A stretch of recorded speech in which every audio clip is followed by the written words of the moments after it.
The Shiva Gene by William Tremble. Copyright 2013. William Tremble. Jorgen Nass was an impatient man when things did not go according to plan.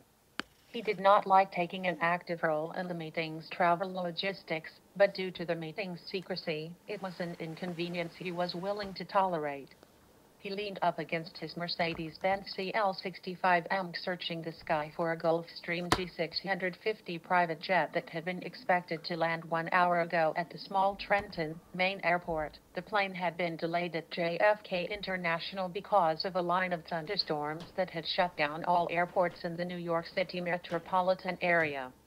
Thankfully, this plane carried a fellow countryman, Wolfgang Koch, global head chairman of the Munich Security Conference, the last of 5 meeting attendees that he had picked up during the last 18 hours.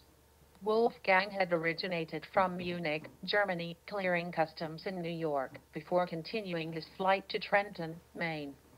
Finally, Jorgen caught a glimpse of a jet on the horizon coming from the southeast out of the Atlantic's Gulf of Maine. 10 minutes later, Jorgen drove his Mercedes-Benz out onto the runway's tarmac where the Gulfstream came to a stop 20 feet away. Suddenly, the Gulfstream's hatch opened, allowing its passenger to disembark, carrying an overnight bag draped over his right shoulder. Jorgen said, "Wolfgang, I trust your trip went well. I'm sorry that you ran into some dreadful weather. But fear not, your trip is almost over." Wolfgang replied, as he shook Jorgen's hand, "Hello, Jorgen, it is so good to see you again. On my flight across the pond I found it hard to believe it has been a year since our last meeting." Jorgen replied, "It certainly has gone by quickly, too quickly, unfortunately. So much has happened during the past year. Change, the pace of it, it is frightening how quickly it is affecting our world as we know it. Why don't you put your bag in the trunk and take a seat up front with me? Barring any more unforeseen weather problems, we will be at the island in 45 minutes. Shall we proceed then?" Wolfgang placed his bag in the trunk and then sat in the front passenger seat, admiring the Mercedes-Benz. "Is this the new CL class?" Jorgen replied, "Yes, it is. I picked it up last week. It cost me a reasonable $250,000 after I had bullet-resistant armor and glass installed. I usually drive a Rolls-Royce Phantom, but that would attract too much attention here on the coast of Maine, so I went for something less ostentatious. I hope you find this acceptable." Wolfgang answered, "Jorgen, Mercedes-Benz makes a superior automobile. German engineering at its finest. Every time I sit in one, I feel as though I'm back in the homeland. And please call me Wolf." Wolfgang sounds too old world. "Where are we going now?" Jorgen answered, "I have a property just over the bridge on Mount Desert Island. We will park the Benz there and take my helicopter to my villa on Spruce Island. It is a short trip, about 50 kilometers south of here." Wolf replied, "Fabulous. Flying up here shows a wild, untouched landscape.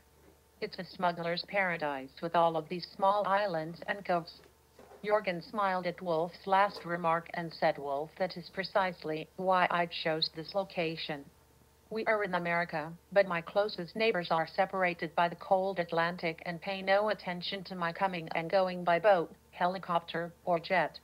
Jorgen exited the airport and turned left, heading towards the bridge that would take them onto Mount Desert Island. It was a quarter-mile-long causeway bridge taking them from the mainland to the island in 7 seconds as the Mercedes-Benz's turbocharged 6-liter, 12-cylinder, 621-horsepower engine roared to life. They soon exited the highway and turned down a narrow gravel road towards a small house and barn. A man was waiting for them and opened up the barn door, allowing Jorgen to drive the Mercedes-Benz into the barn where both men exited the vehicle. The man holding the barn door spoke, "The helicopter is ready for you, sir." Jorgen ignored the man at the barn door and looked at Wolf, saying, "Follow me, the chopper is right behind the barn." Once the pilot saw the 2 men approaching, he started the Sikorsky S-7060 helicopter engines, making the rotors begin to stir. The man that previously was holding the barn door now stood holding open the helicopter's door, allowing the 2 men to get strapped into the plush 5-seat executive helicopter. Once the pilot finished his pre-flight check, the helicopter quickly ascended into the sky. After 15 minutes flying at 3,000 feet, the helicopter began its descent towards the kidney-shaped landmass called Spruce Island. From the air, Wolf could see three large villas with swimming pools and tennis courts. Upon closer inspection, Wolf noticed that there were four people leaving the pool area and heading towards one of the villas just as the helicopter touched down. A man wearing a white uniform walked up to the helicopter and opened the door, allowing Jorgen and Wolf to exit. Jorgen turned to Wolf and said, "This is Michael, and he will show you to your room. Should you require any assistance, Michael will take care of it for you. We are all meeting in the main dining room in 1 hour for some cocktails. I will see you then." An hour later, Wolf walked into the dining room and found four middle-aged men and one middle-aged woman staring back at him. Jorgen was the first to speak. "Wolf has arrived. Let's get started, shall we?" "Wolf, have you met Daniel L. Bronner, Chairman, Inceptus AG? And this is Peter Mandelson, Member of the House of Lords, Chairman, Global Council, and this is Roger McMahon, Chairman, Everest Partners, and finally Thierry de Montbrial, President, French Institute for International Relations." Once the formality of handshakes and salutations had been completed, Jorgen announced, "Now that we have introductions out of the way, let's go over to the table and have some refreshments that I have specially flown in for this occasion." Three men wearing white uniforms walked into the room, pushing the cart containing what appeared to be food. These men were of Asian descent and avoided eye contact. Roger McMahon, the only American in the group, looked at the display of food and thought to himself, "Is Jorgen fucking serious? What the fuck is this roadkill?" Thierry de Montbrial was less covert, allowing his thoughts to form words that exited his mouth in a fast, panicked French accent. "C'est quoi? C'est un blague. Je n'aimais pas ces ordres dans ma bouche." Luckily for him, French was a language not shared by others in the room, who would have heard, "What is this? Is this a joke? I'm not putting this garbage in my mouth." Peter Mandelson and Daniel Bronner stared at the cart silently and then at each other with a confused look of dread. Finally, Wolfgang Koch spoke to Jorgen. "This isn't a feast of bratwurst now, is it?" Jorgen finally spoke. "We live in trying times. What we have started takes courage and trust. We must trust that everybody is in this endeavor to the end. We must commit ourselves to this cause regardless of the consequences. What you see before you is fugu. It is a very deadly sushi. If made improperly, it is made from the puffer fish.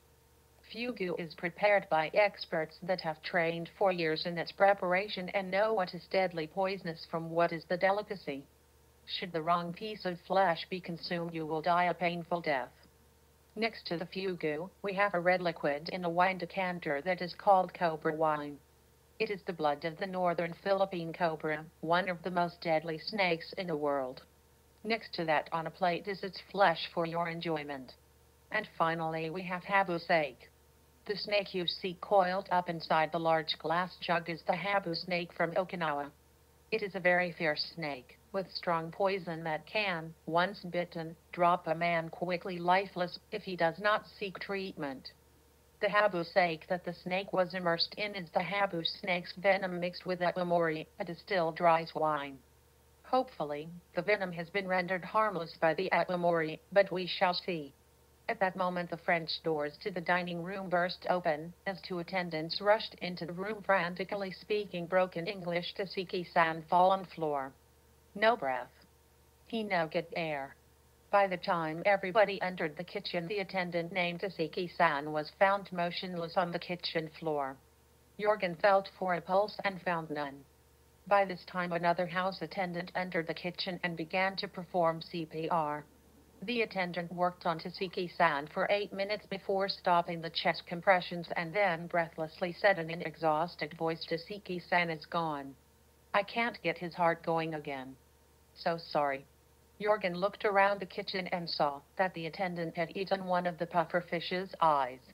Eating fish eyes was common in the Asian world, but eating the puffer fish eyes was deadly, as they were filled with poisonous neurotoxins that quickly paralyzed the respiratory system.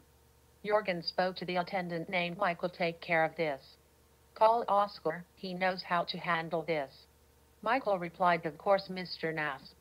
Jorgen turned to speak to his meeting attendees. Shall we continue with our meeting in the dining room? Jorgen walked back into the room and the 5 attendees followed like they were his baby ducklings. Thierry de Montbrial was the first to speak English in a strong French accent. This is madness. Pure madness. A man has needlessly died. For what purpose did that serve? Jorgen replied, you are correct, Thierry. A man did in fact just needlessly die. In fact, his death appeared to be agonizing. What is your point? That what we are about to do here has no consequences? I think not. You and everyone at this table are going to dine on this meal, or we will not have the fortitude to carry this new destiny through to its conclusion. Peter Mandelson had heard enough. His British upbringing favored Churchill and the Iron Maiden, Margaret Thatcher, over Prince Charles. His opinion of Thierry was not a favorable one. He perceived the Frenchman as a whiny weakling who routinely looked for any excuse to get out of any circumstance that required courage and character. Peter then forcefully said, enough of this talking. We have things to discuss that have real consequences.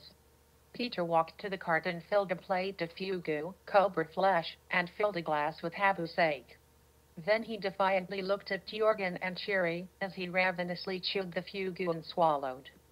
Then he took the glass of habu steak and raised it towards the other 3 attendees and said cheers as he drained the glass in one aggressively quick gulp and then slammed the empty glass on the table, making a loud drap on the wood table that filled the silently watching room. Jorgen quickly followed suit by filling a plate, chased by a glass of cobra wine. The other attendees soon lined up at the cart, filling their plates with fugu and cobra meat and glasses of habu steak. Thierry was the last of the group to consume the deadly delicacies. Roger noticed he was looking out of the corner of his eye to see if anyone was going to meet the same fate as the attendant named Taziki-san. Once everybody had finished tempting deadly fate, Jorgen said, now that we all still seem to have survived and are still alive and well, please follow me to the screening theater. As before, Jorgen led the flock of ducklings to another large room with large, comfortable, overstuffed chairs facing a wall with a large 8-foot flat-screen video monitor. Jorgen pointed to the chairs. Please sit and make yourself comfortable. Let me start our discussions by recapping what has occurred since our last meeting. The lights in the room dimmed as the video screen came to life, projecting a chart listing the last 8 Bilderberg group meetings. Jorgen read the list out loud. This year it was Chantilly, Virginia, and previous years we met at St. Moritz, Sitges, Valiakmeni, Chantilly, Sicily, Istanbul, Canada, Rotterdam. Many of you have attended most, if not all, of these Bilderberg meetings, which are often like attending a 3-ring circus. It is supposed to be a secretive affair involving 150 of the most powerful, wealthy, politically connected, and influential people on the planet. Conspiracy theorists look at the Bilderberg meetings in the same light as Bigfoot is found at Roswell with Elvis Presley. Recent meetings we have had sniper protection, used electronic nanobots taken right from your nightmares, while armies of our security keep throngs of protesters away from our Bilderberg events. Somehow, miraculously I might say, we have been able to continue to covertly formulate and carry out our plans. However, we are just the cogs on the gears of an unseen influence that will continue to steer our world away from the chaos and destruction that will become reality unless we take difficult actions now. We have access to vast resources on a global scale that have been made available and will continue to be at our disposal to complete our mission. We have installed world leaders in many of our Western governments. This year it was the presidential campaign in America. Much of our resources were deployed to ensure public opinion lined up with the president. You may have noticed that the Supreme Court ruling on the Affordable Care Act, commonly known as Obamacare, was surprisingly found to be constitutional when Chief Justice John Roberts changed his opinion at the last moment. This change of heart came about by close, very close, extremely personal contact persuading Judge Roberts that Obamacare was in his best interests, or it wouldn't be a horse head in his bed that he would have to worry about. Just recently, our analysis of worldwide video archives uncovered a fundraising video of Willard Mitt Romney's view of 47% of Americans, which turned the tide of public opinion against him. Furthermore, our use of statistical analysis and modeling was used to fine-tune President Obama's strategy targeting the key battleground states. And thankfully, to a lesser-known extent, we altered election results, ensuring critical precincts in key battleground states, guaranteeing an Obama win. Personally, I think we took unneeded chances when entire precincts did not cast a single vote for Romney. Statistically speaking, this was very improbable because there should have been at least one vote recording at least one vote for Romney, even if it was one miscast in error. Luckily for us, this did not attract scrutiny. As you know, we are political party neutral. We are not Democrat. We are not Republican. We are for completing our mission and will utilize any resource that looks favorable upon our efforts. A case in point, President Obama recently signed the National Defense Authorization Act, which now allows us to quickly and silently detain persons the government suspects of involvement in terrorism. This is in addition to the authorization for use of military force that already grants presidential authority for indefinite detention. So, as you can see, the president will answer our phone call when we place it in our hour of need. Our influence has been busy putting in place people and legislation that will assist us carrying out our plan. Now let me hone in on our specific agenda. In the 2008 Bilderberg meeting in Virginia, our objective became very clear, and our plans to achieve that objective were put in motion. The first phases of our plans are now complete, as we fully understood the statistical modeling of world population growth and climate change. With that being said, let me now turn the floor over to Roger McMahon, who will show us the findings on world population growth that will need to be addressed. Roger McMahon was the 40-year-old chairman of Everest Partners, a $100 billion hedge fund that invested in projects all over the globe. He stood 6 feet tall with an athletic build enhanced by tanned skin from a recent tropical safari vacation. He had short brown hair that had gray hair encroaching on his temples. He made his way towards the front of the room, glancing over at Jorgen. "Thank you, Jorgen." Then he gathered his thoughts and made eye contact with the other attendees in the room, making sure he had their attention before speaking. Roger began his presentation as the video screen began to show charts detailing what was being said. Approximately 26% of the global population is aged under 15, while 66% is between 15 and 64, and 8% is over 65. The global average life expectancy for women is 69 years and men live 65 years. Amazingly, 83% of the world's over 15s are considered literate. Interestingly enough, British researchers must have been bored, drunk, or both, when they calculated the total weight of Earth's human population as 287 million tons, with the average person weighing 62 kilograms or 140 pounds. The nominal gross world product was estimated at $69 trillion, giving an annual global per capita figure of around $9,900. Around 1.3 billion people, or 19% of the world population, live in extreme poverty, subsisting on less than $1.25 per day. 1 billion people, or 13%, is malnourished, while 2.3 billion, or 33%, are global internet users. The Han Chinese are 19% of the global world population, followed by the Bengali people comprising 5%. The world's most spoken first languages are Mandarin Chinese, spoken by 12% of the world's population, Spanish 5%, English 5%, Arabic 3%, and Hindi Urdu 3%. The world's largest religion is Christianity 34%, Islam 22%, and Hinduism 14%, leaving around 16% who reported no religious affiliation. The total number of humans who have ever lived on this planet is 106 billion. Currently, the population of Earth is just over 7 billion, and we are adding 77 million each year. To summarize, by the year 2050, our planet will increase in population from 7 billion today to a United Nations forecast of 9.2 billion. However, we believe it will be 11.5 billion people because fertility rates will stay at currently high levels. In other words, the sun will come up tomorrow and poor people will starve and continue to fornicate. It is interesting to note, however, that China's population will actually decrease by 2050. That means the population growth occurs in the less developed regions of southern Asia that are not particularly friendly to the West. The Western developed world gets older, as those older than 60 will double, while the undeveloped countries in Asia and Africa will be younger, more impatient, illiterate, and religiously fanatical. All of the population growth is in Islam, Hinduism, and Buddhism, which will overtake Christianity as the most popular religion. If we are not careful, the phenomenon known as the Arab Spring, which is surfacing in many of the countries in the Middle East as we speak, will lead us to a nuclear winter if countries like Pakistan, Iran, and Israel cannot learn to play in the same sandbox. So far, these discussions have pertained strictly to population growth. If you throw in impacts resulting from climate change, or the impact of a computer chip estimated to arrive by 2025 that will equal human intelligence, it gets downright really fucking Terminator apocalypse scary.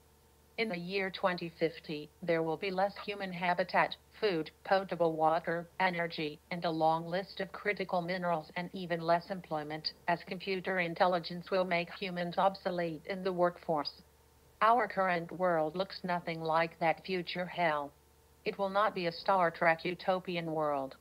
It will be your worst nightmare. Unfortunately, the actual population growth has followed very closely to the projections, so it is extremely likely we will end up at this dismal destination unless we take difficult steps to put us back into sustainable equilibrium. It is very unlikely anybody in this room will be alive in the year 2050, which in fact is an advantage, because our actions taken today will not be blamed on those who remain in 2050. Now that I have defined the problem, I would like to turn it over to Danielle Bronner, who will give us an update on her effort to develop a solution to our problem. Danielle, the floor is yours. Danielle Bronner was a thin 45-year-old woman with blondish brown hair that was cut short, accentuating her high cheekbones. She would have looked like Peter Pan, except for the fact she stood 6 feet tall. She immediately was all business and started her presentation before everyone's minds went into overload, trying to keep track from all of the facts and figures they were hearing. Thank you, Roger, for painting such a dismal, bleak, horrific existence for anyone who is going to be a member of the human race in the year 2050. Now let me tell you what we can do to avoid this nightmarish existence. The video screen began to show a slide depicting Europe, Asia, Africa, which was overlaid with color-coded population densities having haplogroup R1A. First, we had to come up with a specific biological definition for the population that will be responsible for the 2050 population explosion. This is the population of Southern Asia, specifically India, Pakistan, Iran, and Afghanistan. My company, Inceptus Ag, led the genome mapping project that identified the haplogroup R1A as the phylogenetic name of a major clade of human Y chromosome DNA haplogroups. In other words, it is a way of grouping a significant part of all modern men according to a shared male line ancestor. It is common in many parts of Eurasia. One subclade of R1A, currently designated R101, defined by a mutation M17, is particularly common in a large region extending from South Asia and southern Siberia to Central Europe and Scandinavia. Within India alone, 37% have R101. Pakistan and Afghanistan have similar R101 percentages. While to a lesser extent, Iran has this characteristic, but it is sufficiently high enough for our purposes. It is important to note that other regions in Europe also contain this genetic characteristic. Russia, Poland, the Slavic countries, and Turkey have a measurable level of R101 in their population. Now that we have isolated the haplogroup R101 with the M17 mutation as the target population, we can tailor our response by tweaking technologies that have been developed by the Inceptus Ag Gene Therapy Unit. Gene therapy is the process of replacing defective or cancerous genes with normal genes, preventing tumor growth and the spread of cancer. During this research, we found cells have ways to determine if their DNA has been damaged. If it has, then the cell can try to repair that damage, or the cell dies via apoptosis, a genetically determined process of cell self-destruction. So I guess you can say cells have the ability to answer Shakespeare's question of to be or not to be. We have now designed the new gene I have named the Shiva gene, which evaluates cells by looking at the ends of each chromosome known as telomeres. Telomeres are simply stretches of DNA that protect the rest of the chromosome and have been likened to the plastic tips on shoelaces because they prevent the chromosome from fraying when the cell divides. However, telomeres become progressively shorter each time the cell divides. When they get too short, cells can no longer divide, resulting in various health conditions associated with old age. Research has shown that people over 60 who have long telomeres are in better health than 60-year-olds with shorter telomeres. Professor Leonard Hayflick discovered that cells cannot divide beyond a specific number of times because telomeres become too short, and since then this has been called the Hayflick limit. Cells reaching this limit soon die. We have designed the Shiva gene to alter the autoimmune system's white blood cells, specifically the T cells, looking at the amount of protein associated with their telomeres. If the telomeres level of protein is high enough, the Shiva gene will instruct the T cell to initiate apoptosis, the process of cell self-destruction. To summarize, we have developed the Shiva gene that will be injected into populations in Southern Asia. The Shiva gene will flow through the human body looking for the haplogroup R101 with the M17 mutation sequence. Should it find the haplogroup, the Shiva gene will then initiate apoptosis for T cells whenever the level of a particular telomere protein is exceeded. In other words, it is looking for long cellular telomeres containing the higher levels of the target protein which belong to a younger person. The Shiva gene will then instruct the T cells to self-terminate. This would slowly create an autoimmune system with no T cells. It would be like having a blind, deaf attack dog with no teeth. The autoimmune system would stop nothing from infecting the body, and ultimately, over time it will result in infections, disease, and eventually death. The theater was silent as the impact of Danielle Bronner's last statement obliterated their conscience. Jorgen stood up at the front of the room and scanned the faces looking back at him. These were not the faces of murderers or people that would be responsible for genocide. Jorgen realized at that moment that the success of this plan would be determined in the next 5 minutes. He also realized that a silent room allowed the doubts in people's mind to take root, so he quickly filled the silence. We are at a very precarious point in mankind's history. We are at a tipping point on a planetary scale. Think of it as a lifeboat that is sinking because there is too much weight on board. In order for the boat to stay afloat, we must lighten the load. Who do we pick? Do we pick 5 small women and children? Or do we pick one very large man who weighs 400 pounds? Also, there is limited food and water that will have to last us until we are rescued and we're out in the middle of the ocean thousands of miles away from land. What would you do? You must look at this problem without clouding your mind with morals, religion, or fairness. You must look at this problem with the cold heart of a survivor. You must let the cruel hard facts speak for themselves, because it is those facts alone that will clearly dictate what it is we must do. In order to proceed, I believe we must answer any questions you may have from these 2 presentations. I believe the answers will point us in the direction we need to go. So are there any questions? Wolfgang Koch raised his hand and spoke. How do you propose to get the Shiva gene introduced into the targeted population? Danielle Bronner looked at Jorgen and said, let me answer this question. I believe this could be done through contaminating the blood supply with the Shiva gene. One of my subsidiaries, Inceptus Ag, Blood Products Division, supplies blood to the Red Crescent in Southern Asia. Also, I have a division at Inceptus Ag that produces vaccines for Southern Europe and Asia. So, as you can see, Inceptus Ag is in the supply chain that can deliver the Shiva gene into a targeted population. Wolfgang asked another question. The haplogroup R101 with the M17 mutation, this exists in Germany, yes. How do we know that my homeland, Germany, or any other European country, will not be affected by the Shiva gene? Daniel Bronner fielded that question. The Shiva gene is not a contagion. It will not spread from person to person through personal contact.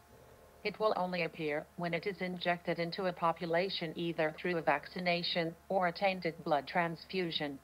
If the population does not belong to the haplogroup R101, the Shiva gene will not be triggered. However, should there be a German with R101 characteristics visiting India that receives blood or a vaccination, then it would be possible for them to experience the effects of the Shiva gene. But the chances of this occurring are very small.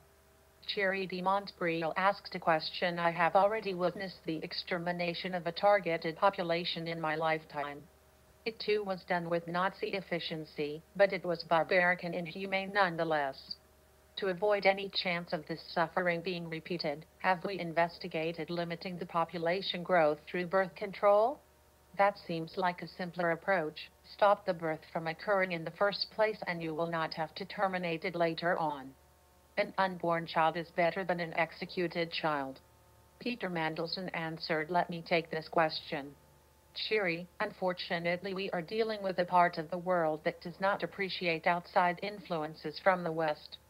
Pakistan, Iran, and Afghanistan are living in a world governed by laws and customs that existed 1,000 years ago. They cut the noses off their own daughters if they are merely accused of an act causing shame to the family, or the Taliban shoot little girls in the back of the head for simply just trying to attend school. There is virtually no chance that this population would ever cooperate with the birth control initiative. And if it was ever discovered that we covertly unilaterally stopped their female population from conceiving children, well then, we would be killing the whole lot of them with bullets and bombs, because an outright war would break out. Which does bring up a question of my own. How covertly can this be done? Is there any way of detecting or tracing the Shiva gene back to the West? Daniel Brommer hesitantly answered, that depends. The outcome of the presence of the Shiva gene will be a diverse set of illnesses. It will weaken the immune system and will allow whatever environmental illness to take hold. It could be pneumonia or some other infection. It could be tumor growth. But there would be an unavoidable spike in the death rate which will attract attention from the World Health Organization. We must discuss how to detect whether somebody has started to connect the dots that the Shiva gene was used. Once the Shiva gene is injected, it would take 4 months for symptoms of disease to show up. That is why I prefer tainting the blood supply with the Shiva gene versus tainting a vaccination with the Shiva gene, because vaccinations received more scrutiny and are tracked similarly to what occurs today with the increased incidence of autism after a child receives vaccinations. The same is generally not true for receiving blood transfusions. Roger McMahon asked the last question. Why did you name this gene the Shiva gene? Daniel Bronner answered, since we are first introducing this gene in India, I chose Shiva, the most powerful god of the Hindu. Shiva is the destroyer and is believed to be at the core of the centrifugal force of the universe because of his responsibility for death and destruction. Shiva is the dissolving force in life in order to create it, since death is the medium for rebirth into a new life.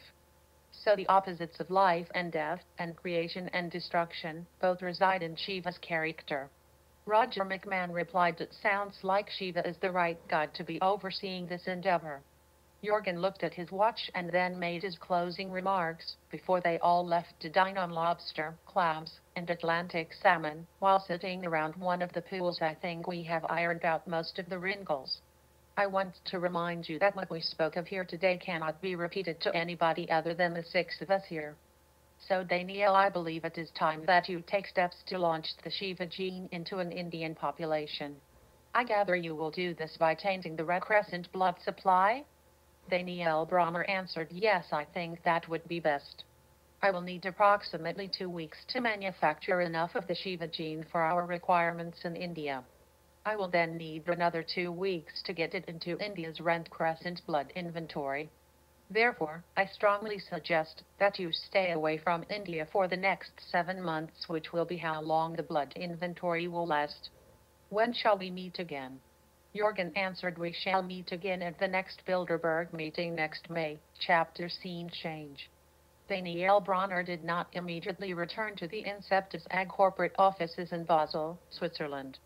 Instead, she left Spruce Island on Jorgen's helicopter and flew 1 hour south to Boston's Logan International Airport, where she was met by her personal assistant, Caroline Ott, and a chauffeur who drove them both to the Inceptus AG biomedical research facilities located in Cambridge, Massachusetts. This research facility was headed by Max Zurbriggen, who was responsible for all research and manufacturing of gene therapy initiatives. Once the limousine started to leave the airport, Danielle started checking her email messages on her smartphone as she spoke with Caroline. Are we all set for our meeting with Max? Caroline replied, yes, he's got all of the manufacturing scheduling and is prepared to talk about gene therapy deliveries. Danielle asked, did you bring the imported cookies that I had sent over? Caroline shook her head and said, yes, they look scrumptious. I had a difficult time not eating them. Danielle continued, have you picked Nala up from the groomer? Caroline answered, yes, she is waiting for you in Max's office. That groomer is an artist. Nala looks adorable. It took half an hour to drive to the Cambridge facilities. Danielle and Caroline walked into the Inceptus facilities atrium and took the elevator to the 10th floor where Max was waiting for them. The elevator door opened into a reception area where a man holding a dog was waiting for them. Once the dog saw Danielle exiting the elevator, she started tugging on the leash. The dog had gray-colored fur that was cropped very close to the skin on her hindquarters and front legs, with its paws being shaped into white furry balls. The rest of the fur was allowed to grow much longer and look like a lion's mane. Just as the reunion came to a tail-wagging end, the elevator doors opened again, revealing another man who exited the elevator and came into the reception area. Max said, Danielle, this is John Woods. He came here to brief us on the manufacturing schedules. John spoke, that's quite the dog. What breed is he? Is he yours? Danielle was very proud of her exclusive dog and answered, yes, she is my baby. She is named Nala. She is an ancient German breed called Lapuchen, which means little lion in German. Do you have a dog? John grew up in Brewer, Maine, the son of a paper mill laborer.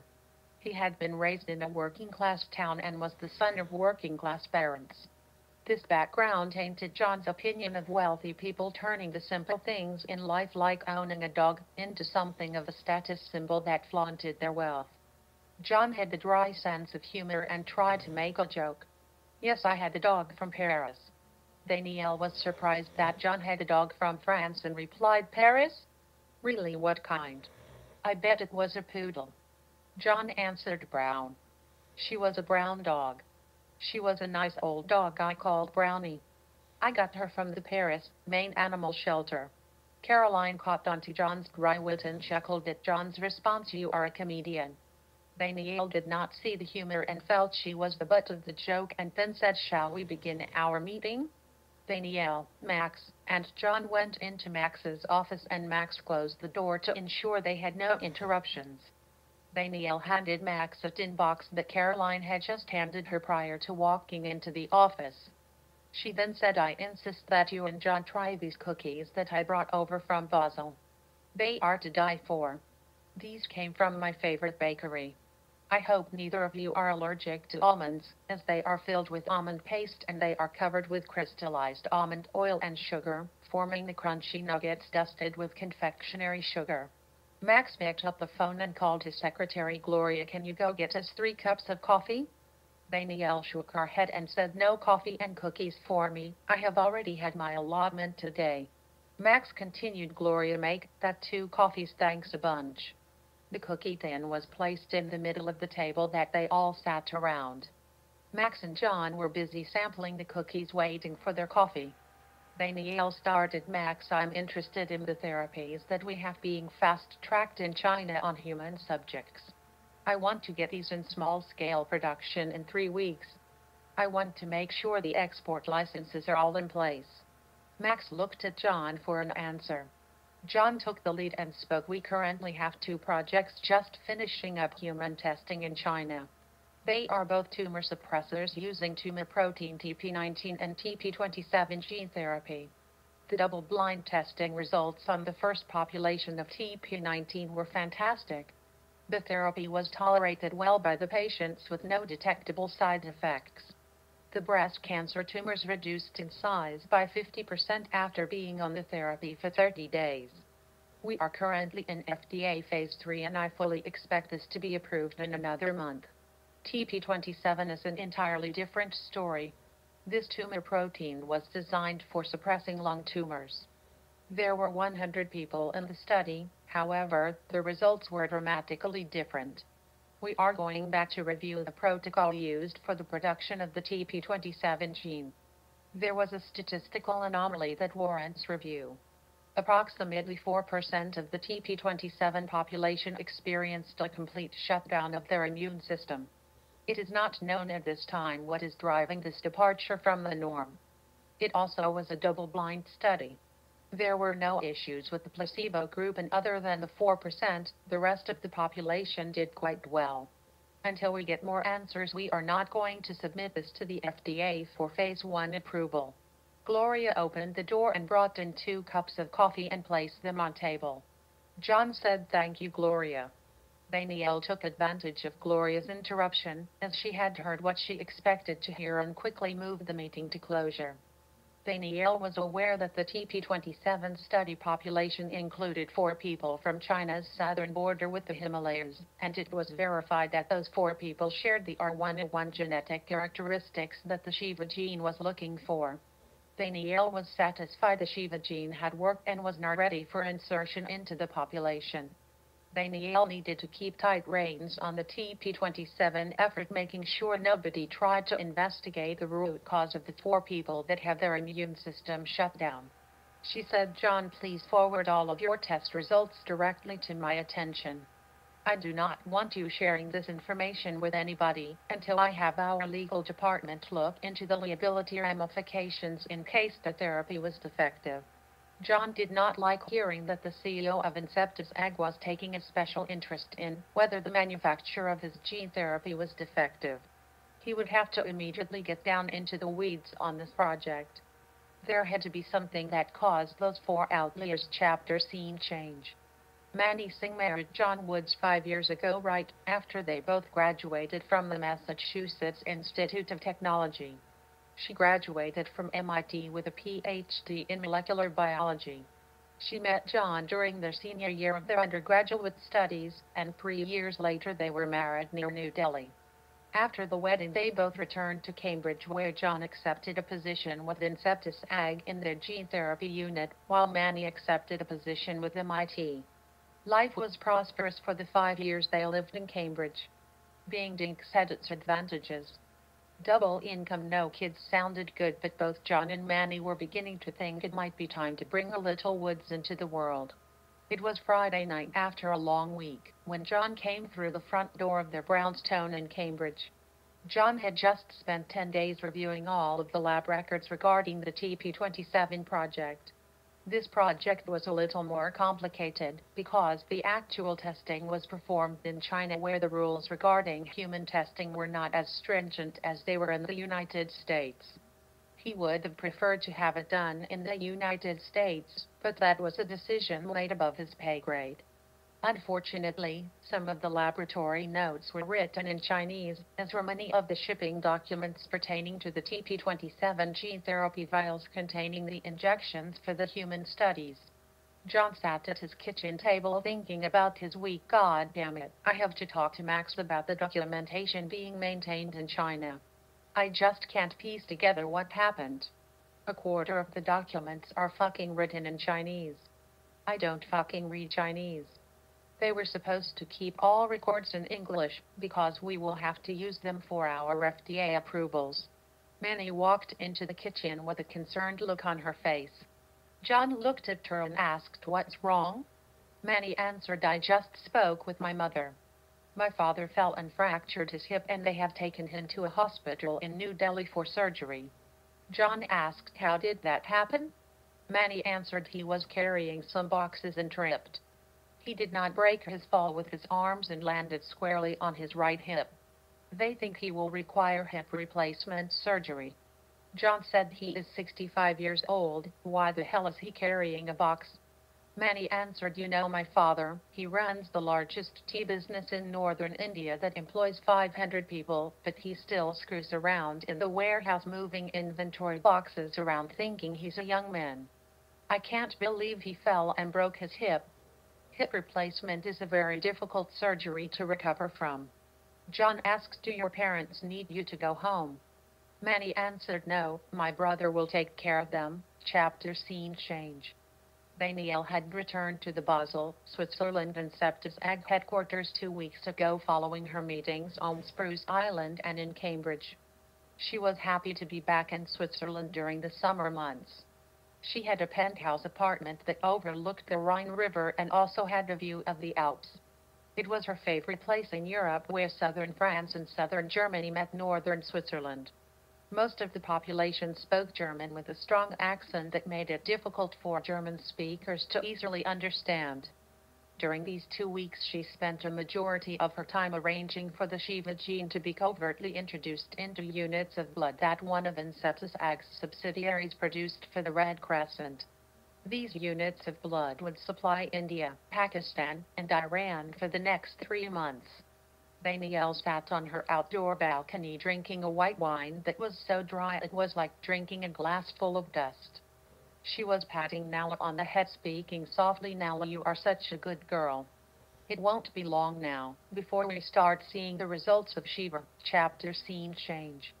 It had taken John Woods 1 week to get on Max Zerbriggen's calendar because Max had been traveling to Switzerland for Septis AG operations planning for the following year. John showed up for the scheduled meeting promptly at 10 a.m. Max looked up at the doorway and saw John standing there. "John, come on in. I'm just finishing up. Just give me a second." John sat in a chair across from Max's desk and watched him finish an email he was writing and sent it on its way by hitting the send button. Max then diverted his attention to John and spoke, "What can I do for you this morning, John?" John answered, "Max, I have spent 2 weeks going over the TP27 data and I'm no farther ahead now than when I started. The documentation is incomplete.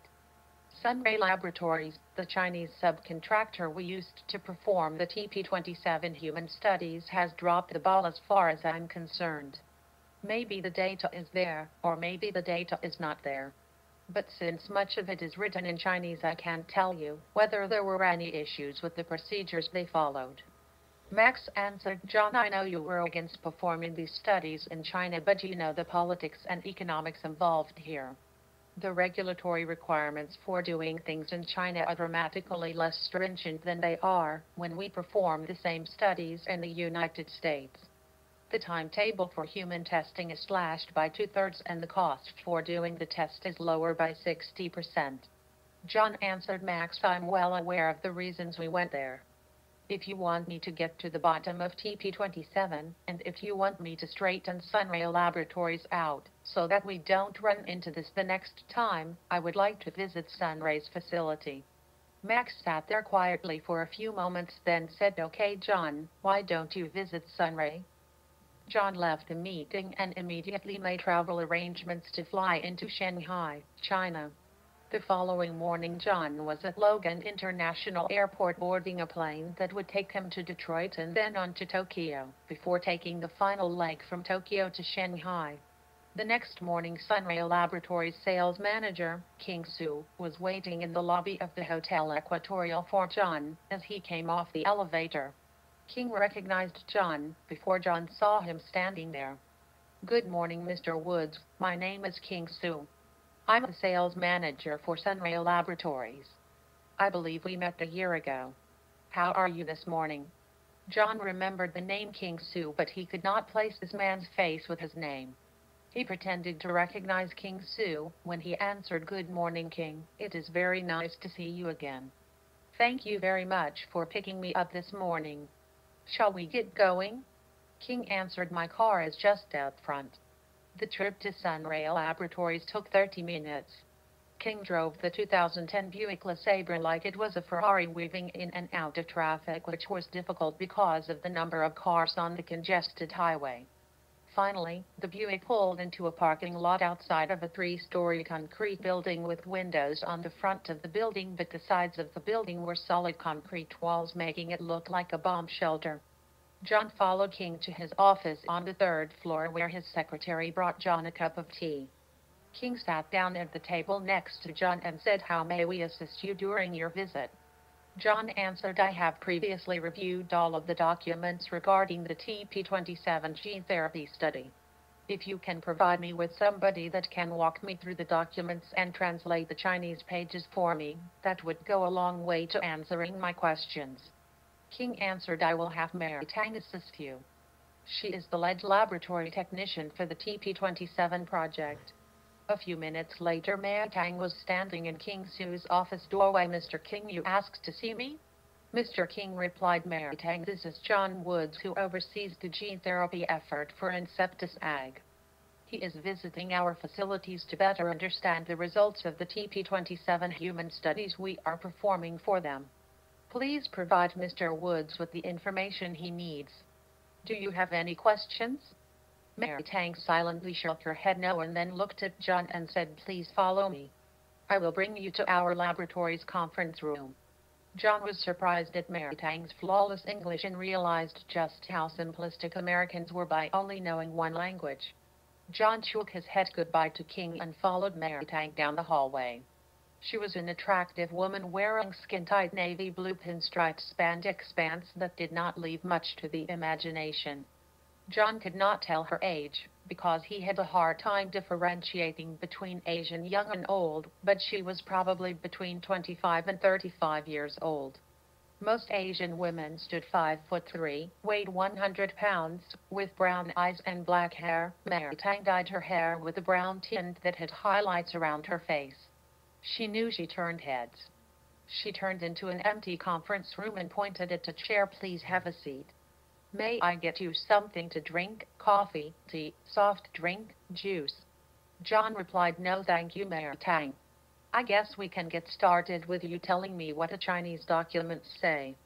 For the next 4 hours they sat down at the conference table as Mary Tang explained the shipping documentation, which revealed there were 2 shipments of the TP27 gene therapy infusions.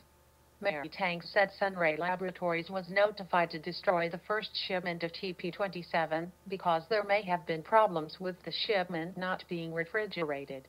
A second shipment of TP27 tumor protein arrived 1 week later.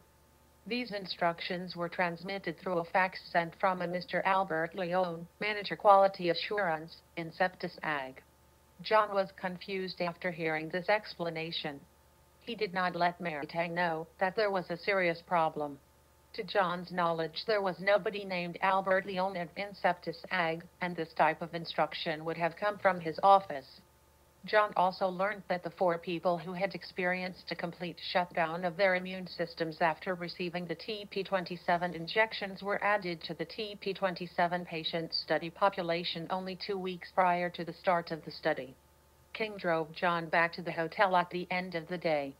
During the half-hour drive, John explained that all future gene therapy study documentation must be maintained in English. John also instructed King that Sunray Laboratories must only follow contractual changes in writing from him. John got back to his hotel room and ordered room service. At 9 p.m. he placed a phone call to Max Zerbrigchen and got his voicemail. "Max, this is John Woods. I need to talk to you about my visit to Sunray Laboratories.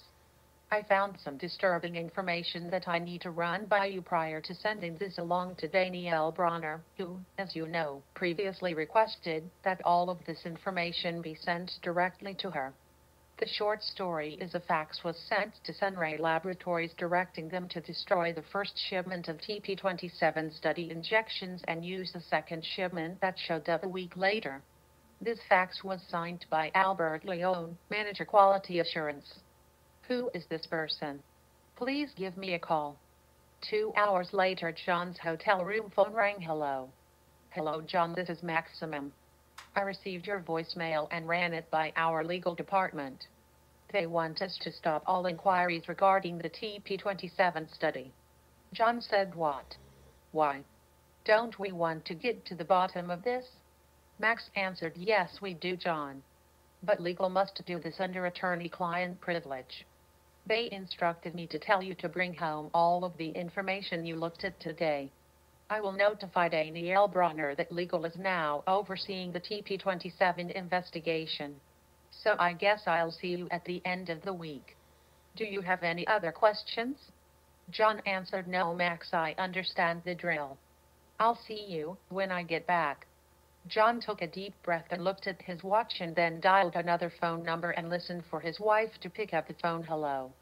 John said, hi, hon, what's new on the home front? Manny answered, I'm glad you called. Things are not good. My brother just called and said my father is not doing well. John asked, what did he mean, not doing well? I thought the hip replacement operation went well and he was beginning his recuperation prior to doing rehab. Manny answered in a voice that was beginning to crack with emotion, that's just it, John. The rehab was going well, but then he developed an infection and his lungs started to give him problems. A few days ago it was bronchitis, but now he is fighting pneumonia in both lungs and the antibiotics don't seem to be doing anything to help him. I'm catching a flight to India tomorrow because it does not sound good and I want to get to the bottom of what is going on. John answered, okay, Manny, send me an email with your flight itinerary so that I have it. I think I will be through here in Shanghai tomorrow and then I will meet you in New Delhi. Keep sending me emails while you're on the road. That will probably be the easiest way to stay in touch. Or text me, but I'm not sure about the cell service availability over here. Manny replied, I will, John, stay safe. Love you. John answered, Manny, I love you too. Now go get some sleep. Manny laughed, John, it is 11 in the morning over here. Did you forget? John chuckled, yeah, I guess I did. Now just go take care of your father. I'll see you at the end of the week. Bye, babe. John hung up the phone and looked at his watch and realized it was time for bed, but the jet lag was telling him it was time to get up. John thought to himself, 12-hour time differences are miserable. I hate jet lag. It fucks my sleep cycle all up. John decided not to fight the jet lag and pulled out the medical testing results of the 4 sample subjects that had their immune system crash during the TP27 study and began reading. John had been reading for 3 hours when he ran across a page listing 10 potential additions to the study's population. The page simply listed the patient's name, where they resided, and their haplogroup. John thought to himself, what the fuck is this? There is no study test protocol involving haplogroup. Where did this come from? John noticed that all 4 test patients' names had been circled and that they were the only ones on the list that had the same haplogroup R101 with the M17 mutation genetic sequence. John put the piece of paper down for a moment to clear his head. What is going on here? Somebody wanted these 4 people in the TP27 study population, but why? I'll have to see if Mayor Tang can shed some light on this tomorrow morning. Right now I have to try to get some shut-eye. The next morning King Su had breakfast with John at the hotel before leaving for Sunray Laboratories. John did not talk shop on the drive to the Sunray Laboratories. Instead he asked questions about King's family and how he liked living in Shanghai and found King's life and his life were really not that far apart. Everybody was consumed by their job, finding time for the family was difficult, and complaining about it did no good. Once John walked into the lobby of Sunray Laboratories, he was met by Mayor Tang. Good morning, Mr. Woods. I brought you a cup of coffee, because I guessed that you had a sleepless night with jet lag. John smiled as she handed him a cup of coffee and answered, Mayor Tang, you are a mind reader and a lifesaver. Thank you very much. Mayor Tang asked, how may I assist you today? Do you still want to go through the documentation or would you like to go over the medical testing results? John answered, I think you are a mind reader. I would like to look at the medical testing results of the 4 patients that had immune system shut down. They walked back to the laboratory conference room when John asked his first question, handing Matang the one page containing the names that were circled. Matang, where did this page come from?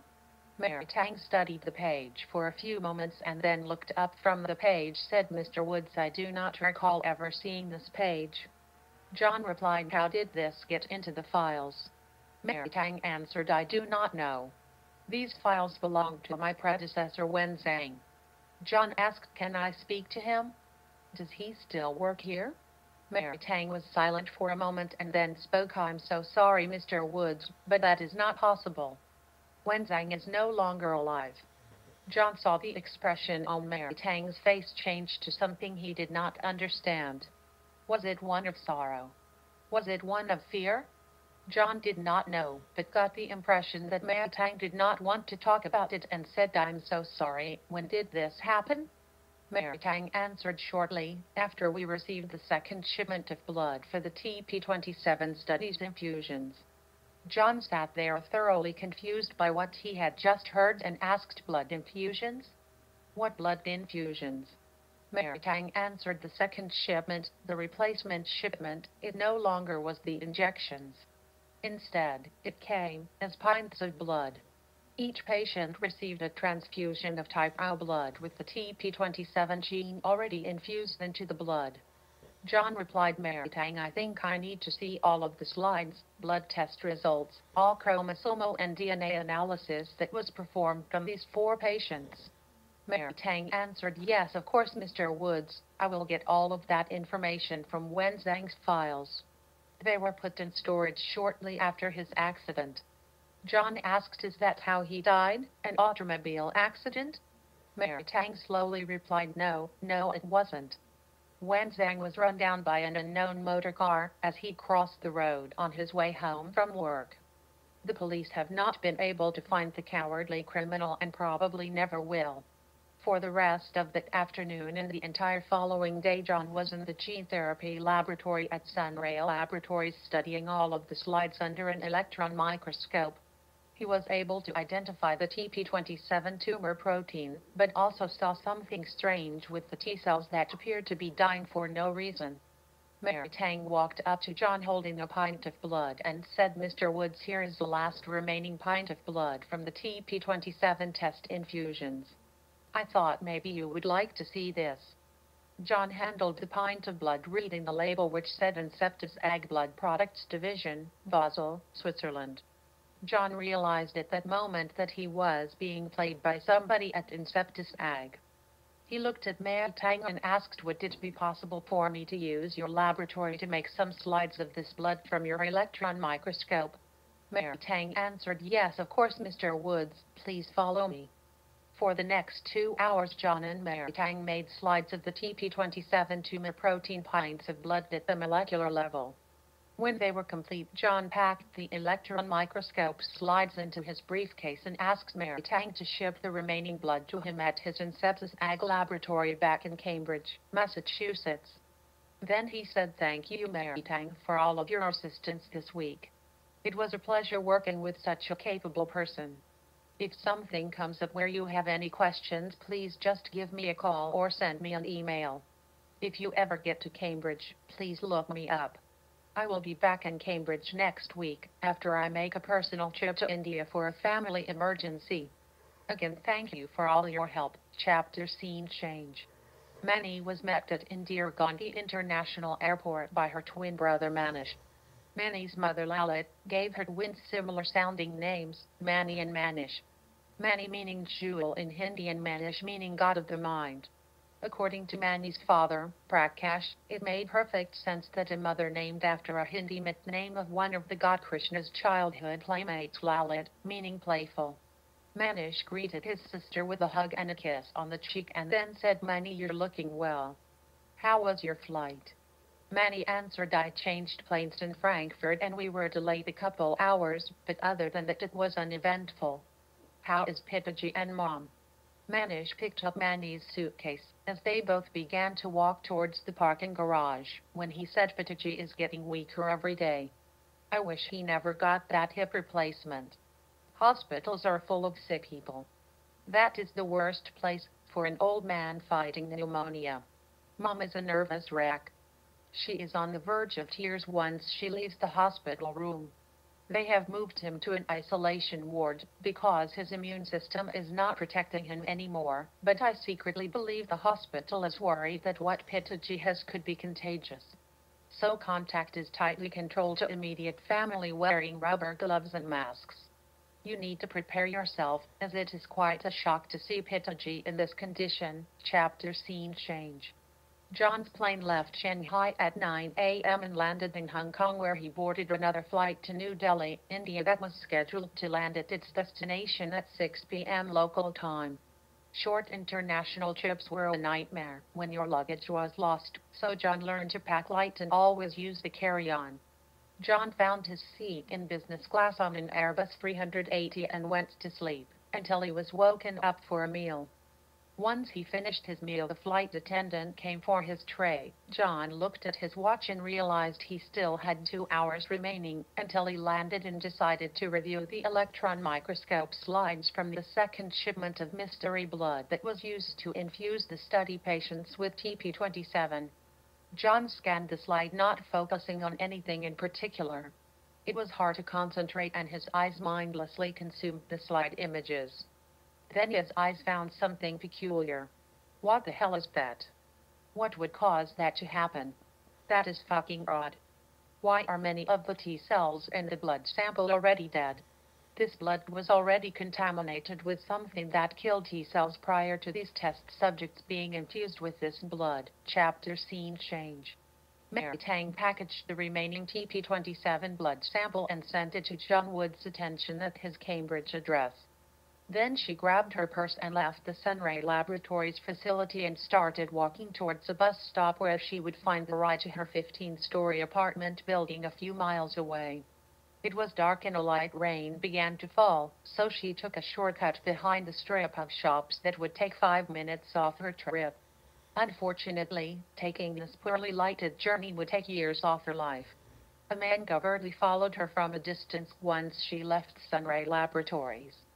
Just as she turned down the alley behind the strip of shops, he saw his opportunity and quickly closed the distance between Mayor Tang and her destiny. Mayor Tang walked in the shadows of the unlit walkway and suddenly she heard a rapid sound of feet on wet ground splashing water from puddles approaching from behind her. Mayor Tang turned, just as the dark shadowy figure lunged at her, just as lightning struck her belly and chest several times. She felt warm blood gush from her chest and onto her arms and hands. She was stunned and had no coherent thoughts run through her mind. She was consumed by her fiery pain. She could not breathe because her lungs were filling up with blood. The pain in her chest began to fade as she began to lose consciousness, just as her body slid down the front of her attacker until she hit the wet concrete and landed on her back. She felt rain in her face as she looked up at a dark sky that suddenly became darker. Chapter scene change. Manny and Manish picked John up from the airport. Manny looked like she had been put through hell. She was pale, her eye makeup was slightly smudged from crying, and it didn't look like it was over. Manish reached out to shake John's hand at the same time Manny hugged John tightly. "How are you, John? You are looking well." John replied, "Well, I wish I could say the same for you too. What has happened since I last spoke with you?" Manny answered, "He looks terrible. Tubes and pipes and needles and ives and respirators seem to be the only thing keeping Pitaji alive. The doctors have no explanation for his condition. For some reason his white blood cells, or I should say T cells, have dropped. They have given him blood transfusions to see if that could jumpstart an immune response, but the white blood count quickly drops." A thought ran through John's mind. Jesus, does this ever sound familiar? Then Manny said, "Let's get you home to my mother's. She is making your favorite butter chicken." John replied, "She didn't have to do that." Manish replied, "John, thank God she did. Cooking has taken her mind off Pitaji." While she is cooking, her mind does not dwell on my father. During the 1 hour trip to Manny's parents' house, Manny asked, "So John, how did your trip to Shanghai go?" For the next 5 minutes, John told them, well, in a nutshell, the TP27 gene therapy injections were replaced by a second shipment where the gene therapy was being delivered by way of a pint of blood instead of an injection. This was authorized by somebody I do not know, or they do not exist. Adding insult to injury, the pint of blood was produced by Inceptiv's Ag Blood Products division in Basel, Switzerland. The car was silent for a few moments, and then Manny said, "That is strange." John replied, "You're not kidding, it's strange." Manny answered, "No, John, what I mean is I was just curiously looking around Pitaji's bed while he was asleep, looking at the monitor readouts and his IV blood transfusion, and was surprised when I saw that it was made by Inceptiv's Ag Blood Products division in Basel, Switzerland." A very disturbing thought soon came into John's mind. Pitaji was infected by the same tainted blood. How could this be? I've got to call Maximum.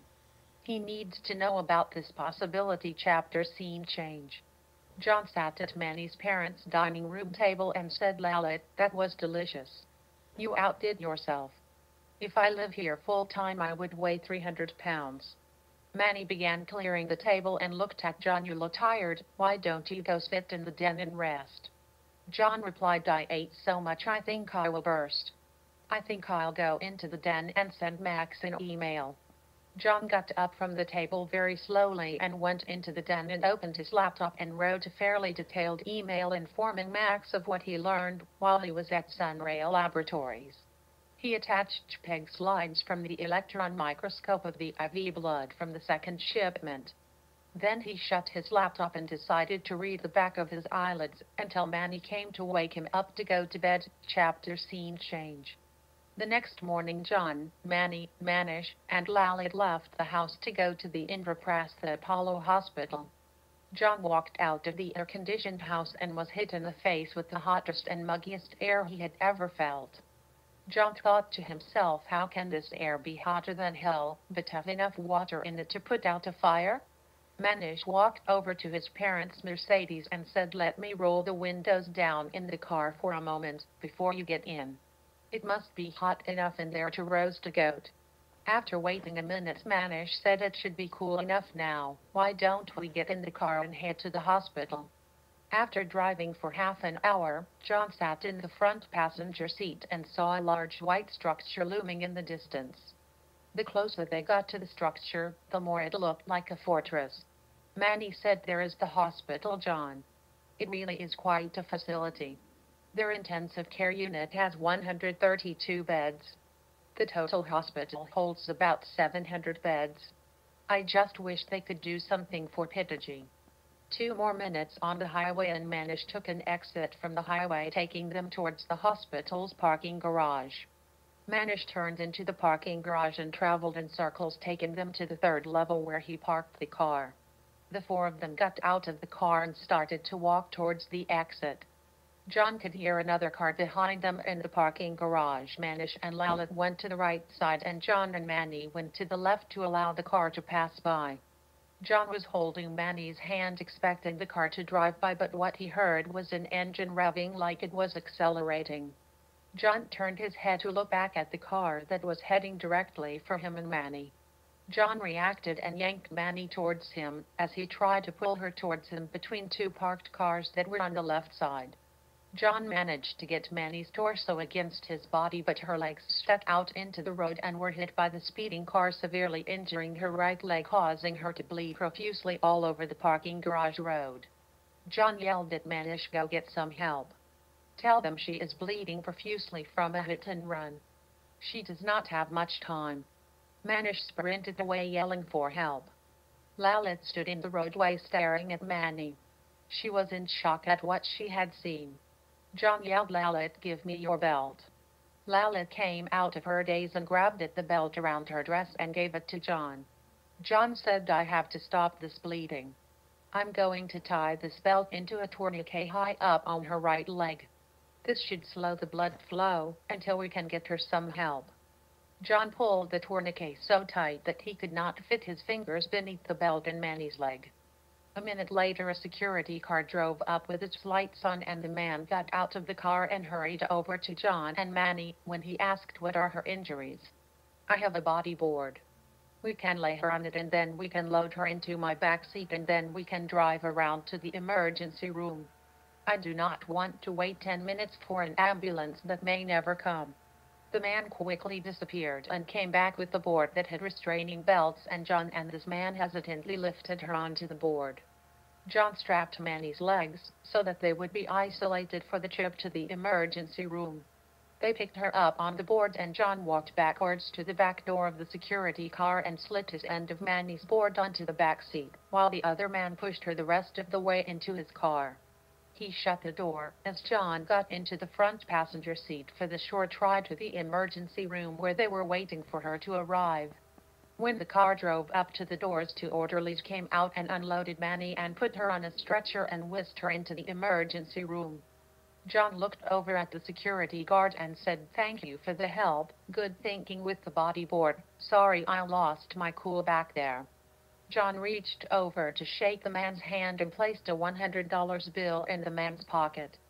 Then said, "Thanks again. Now I have to go find my wife." Chapter scene change. John ran into the emergency room looking for Manny and was told by the intake counter person that she was currently being attended to in the emergency room's bed number 5. John walked through the double doors leading into the emergency room area, where he found bed number 5. He pulled back the curtain just enough to walk into the room and saw two nurses and a doctor working on Manny, and then he noticed Manish and Lalit standing in the corner out of the way. John asked, "How is she? Does she have a broken leg?" The doctor turned to speak to John. "Who are you? Are you related to this woman?" John answered, "Yes, I'm her husband, and this is her mother, and this is her brother." The doctor turned his back on John but continued to speak to him. "Our first concern is the amount of blood that your wife has lost. We do not know whether she has any internal injuries which may also be causing internal bleeding, but I suspect her injuries are limited to her legs. So what we are about to do is give her a pint of blood to replace what she has bled out. Sashi here is giving her a pint of blood through an IV as we speak." John heard the last comment and immediately rushed to dive across Manny's bed, where he reached for the tube leading from the blood IV to Manny's arm and squeezed the tube to stop any blood from entering Manny's arm. When he yelled, "Do not give her blood. It will kill her. Take this IV out of her arm right now." The doctor frantically said, "Sashi, do as he says. Take her IV out until we can figure out what is going on here." John shouted a reply, "I believe your blood is tainted with some sort of gene therapy." The doctor replied, "Your wife needs blood. What do you want me to do?"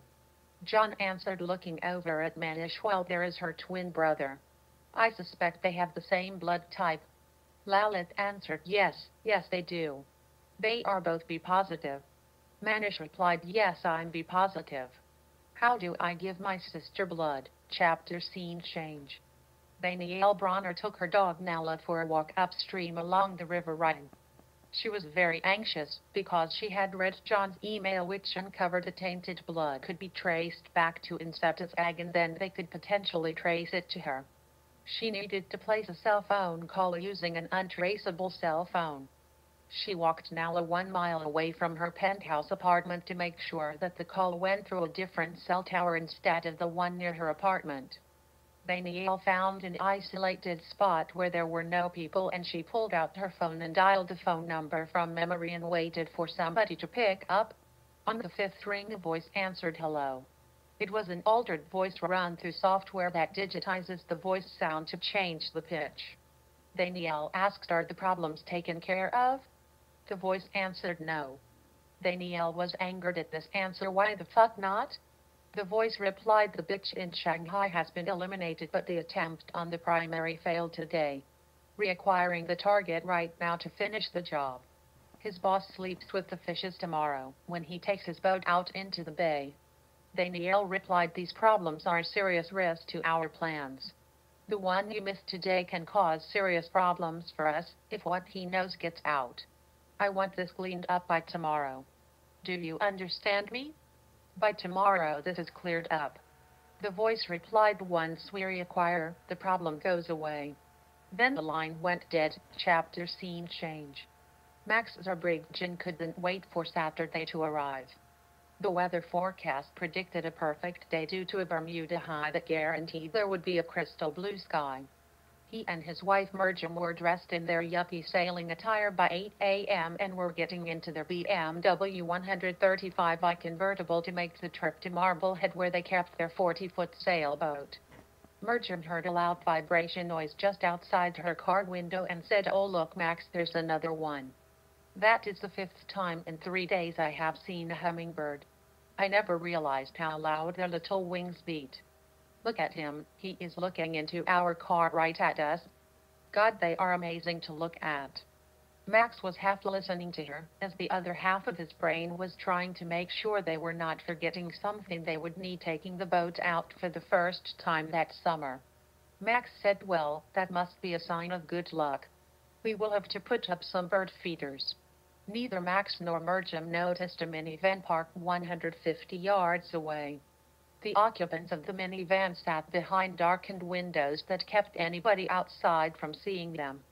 One man sat in the driver's seat, while the other sat in the third seat, because the second seat was removed, leaving an open space for their flat-screen monitors and bot controllers.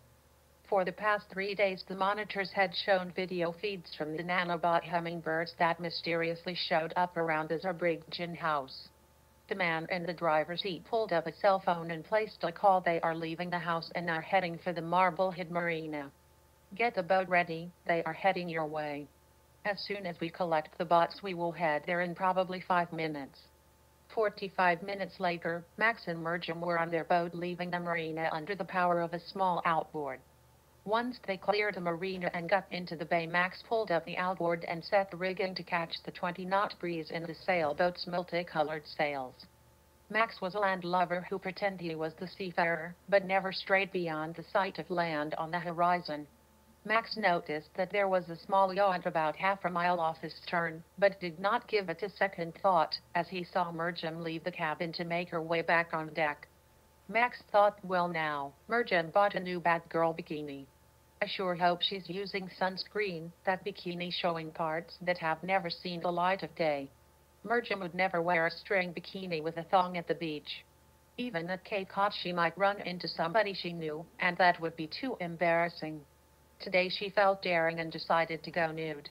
She thought Max will have a heart attack, but I'm sure he'll get over it. Max turned and saw Merjam standing nude right next to the railing, looking out at the ocean with her eyes closed and her face into the sun. Max thought, yup, this is going to be a good day. Then he set the steering wheel pointing slightly out to sea, and then he said to himself, now let's go see what naughty things Merjam has planned. A scuba diver briefly popped up next to the boat right below Merjam, who was standing nude with her eyes closed. The scuba diver did not take the time to enjoy the scenery, but simply aimed his stun gun and fired, hitting Merjam in her naked right breast. She immediately opened her eyes wide and lurched forward, stiffening all of her muscles into a spasm, causing her to fall 5 feet overboard into the water right next to the scuba diver. Out of the corner of his eye, Max saw his wife lose her balance and fall over the railing. Max rushed back with a life jacket in his hand to throw to Merjam. The scuba diver immediately pounced on Merjam and brought her underwater to a depth of 40 feet when she stopped struggling and became limp, as she had breathed in seawater. The scuba diver slowly released his bear hug grip of Merjam's body and watched it slowly sink into the abyss. Max ran to the sailboat's railing and looked down into the water and saw nothing but the cold Atlantic. Panic entered his mind as he frantically thought, where is she? Where did she go? She was just here. Oh my God, where is she? She must have banged her head on the way down. Max ran to the stern of the boat and put the small outboard into the water and locked its handle so that it would travel in a small tight circle at 1 mile an hour. Max then tried to conquer his panic attack by doing something. I'll find you, Merjam. I'm coming, it's not too late. Max ran back to the stern and dove into the water wearing a scuba mask. The scuba diver turned and swam back towards the sailboat and heard a splash in the water. The scuba diver immediately stopped swimming towards the boat and decided to swim deeper to 50 feet. He would then reacquire his target from below. Max surfaced from one of his shallow dives underwater trying to find Mergem and felt the cold of the Atlantic sapping his strength.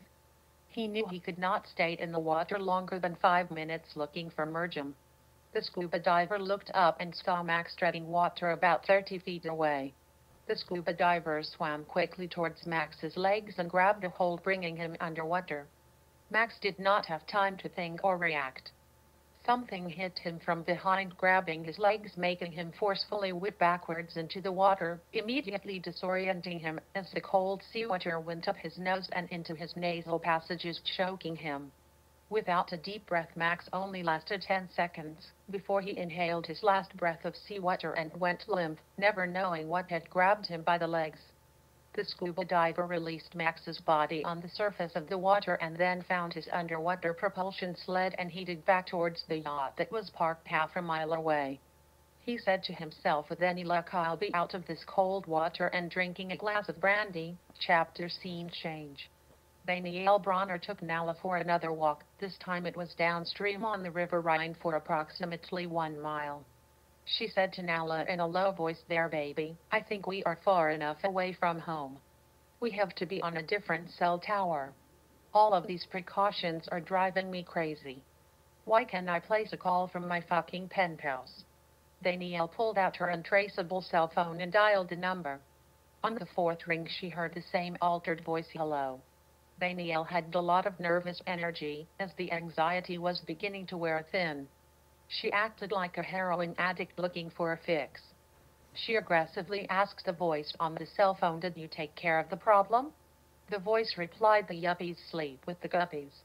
Danielle quickly asked, "What about the target? Did you get the fucking target?" The voice answered, "No, we are still trying to reacquire. However, we have found others that are beginning to look into the situation." It is a lab manager at the hospital in New Delhi. It looks like he is beginning to connect the dots, especially after what Woods stated in the emergency room about the blood. Danielle looked around to make sure nobody was overhearing her conversation, and she replied, "This is starting to unravel. It is taking way too long to tie off these loose ends. I don't care what you have to do to clean this fucking mess up. I want these problems dealt with immediately. Find out where Woods is.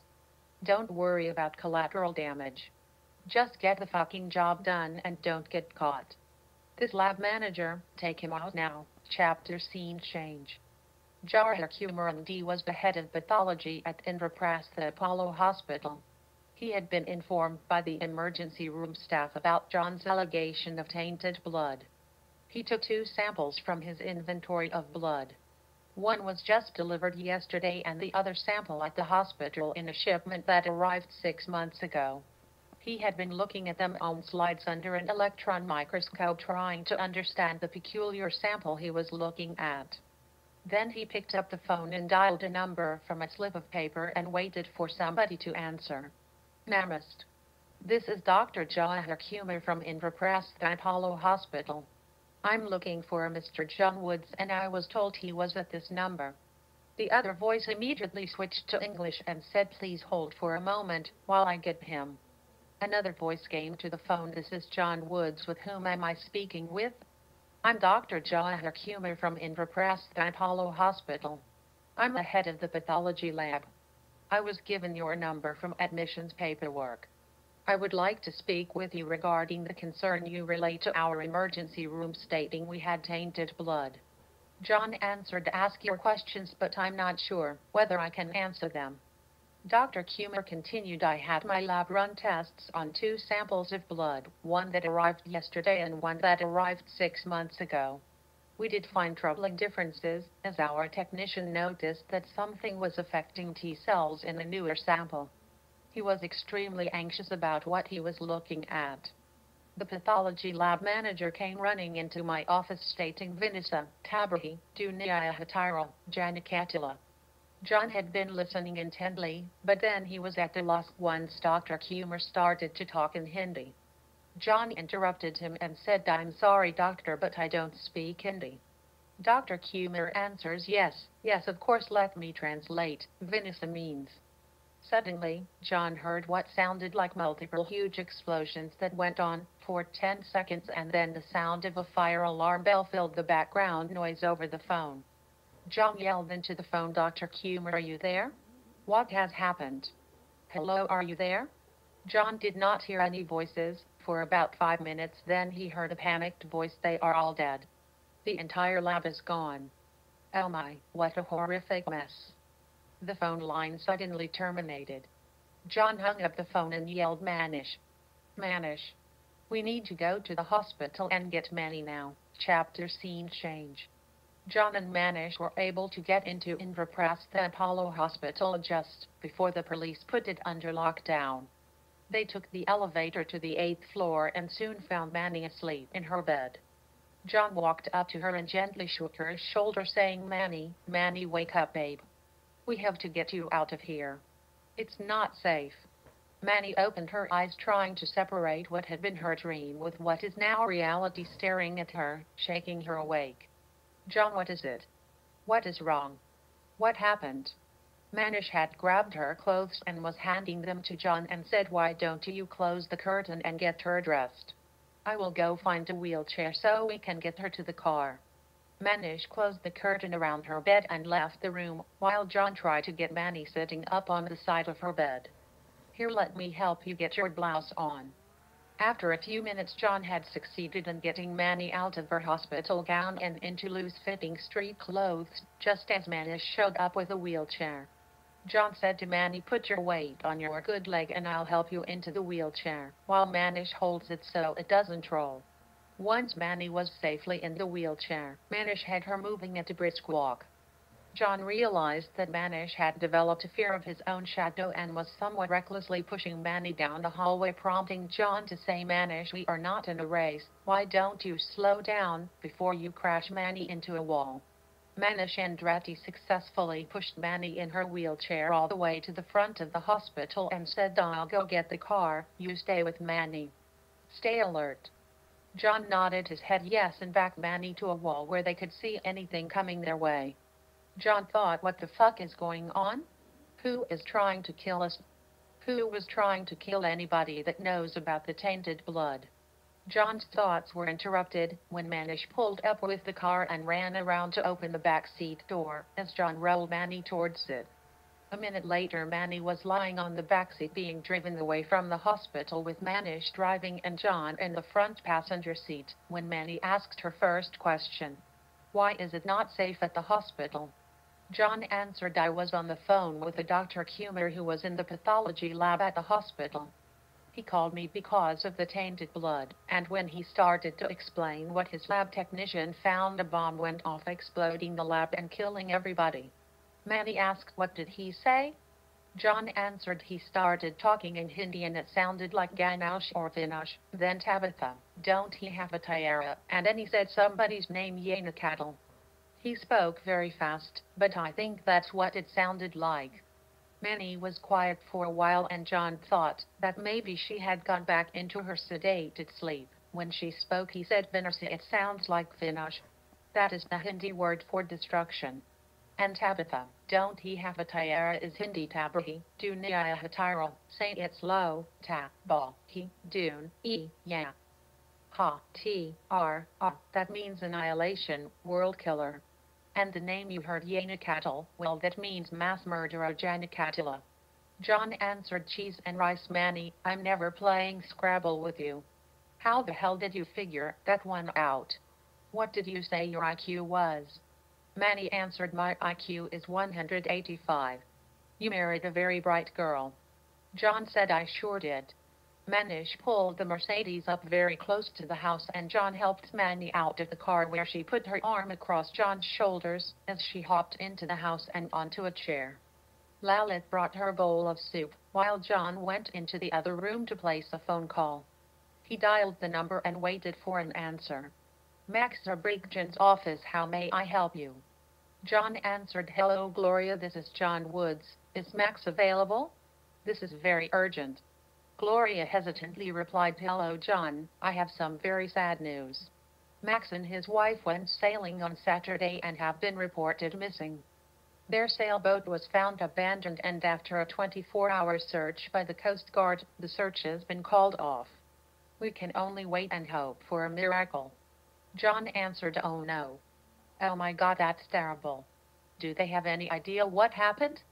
Gloria answered, "They were seen arriving at the Marblehead Marina, where they got on their boat and sailed out into the bay. That's the last time they were seen. The Coast Guard believes there was no foul play and that somehow both Max and his wife fell into the ocean and got separated from their boat. The Atlantic, you don't last long with water that cold." John replied, "Gloria, I'm terribly sorry to hear this. Why don't I just call back in a couple days, once the dust settles? Take care, Gloria, goodbye." John had a very sick feeling in his stomach as he placed another call. "Hello, this is John Woods from Inceptus Ag. Is Mary Tang available?" An unknown voice answered. "One moment, please, I will transfer you." A familiar voice began to speak. "Hello, John, this is King Sue. I have some terrible news to inform you about.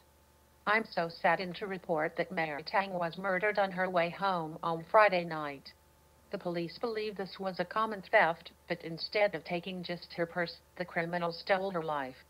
It is so sad. She was such a beautiful girl with her whole life ahead of her."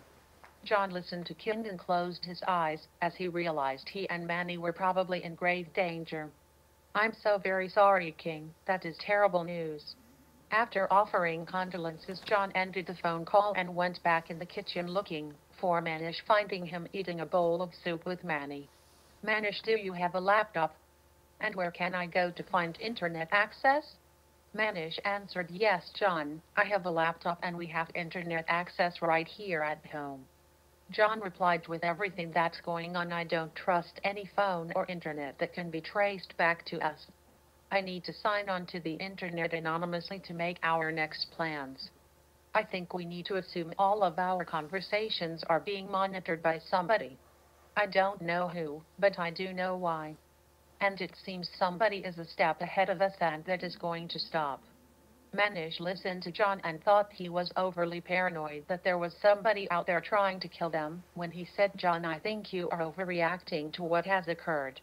What happened in the parking garage could have been simply an accident, and the explosion in the hospital lab appears to have been a problem with the oxygen lines throughout the hospital.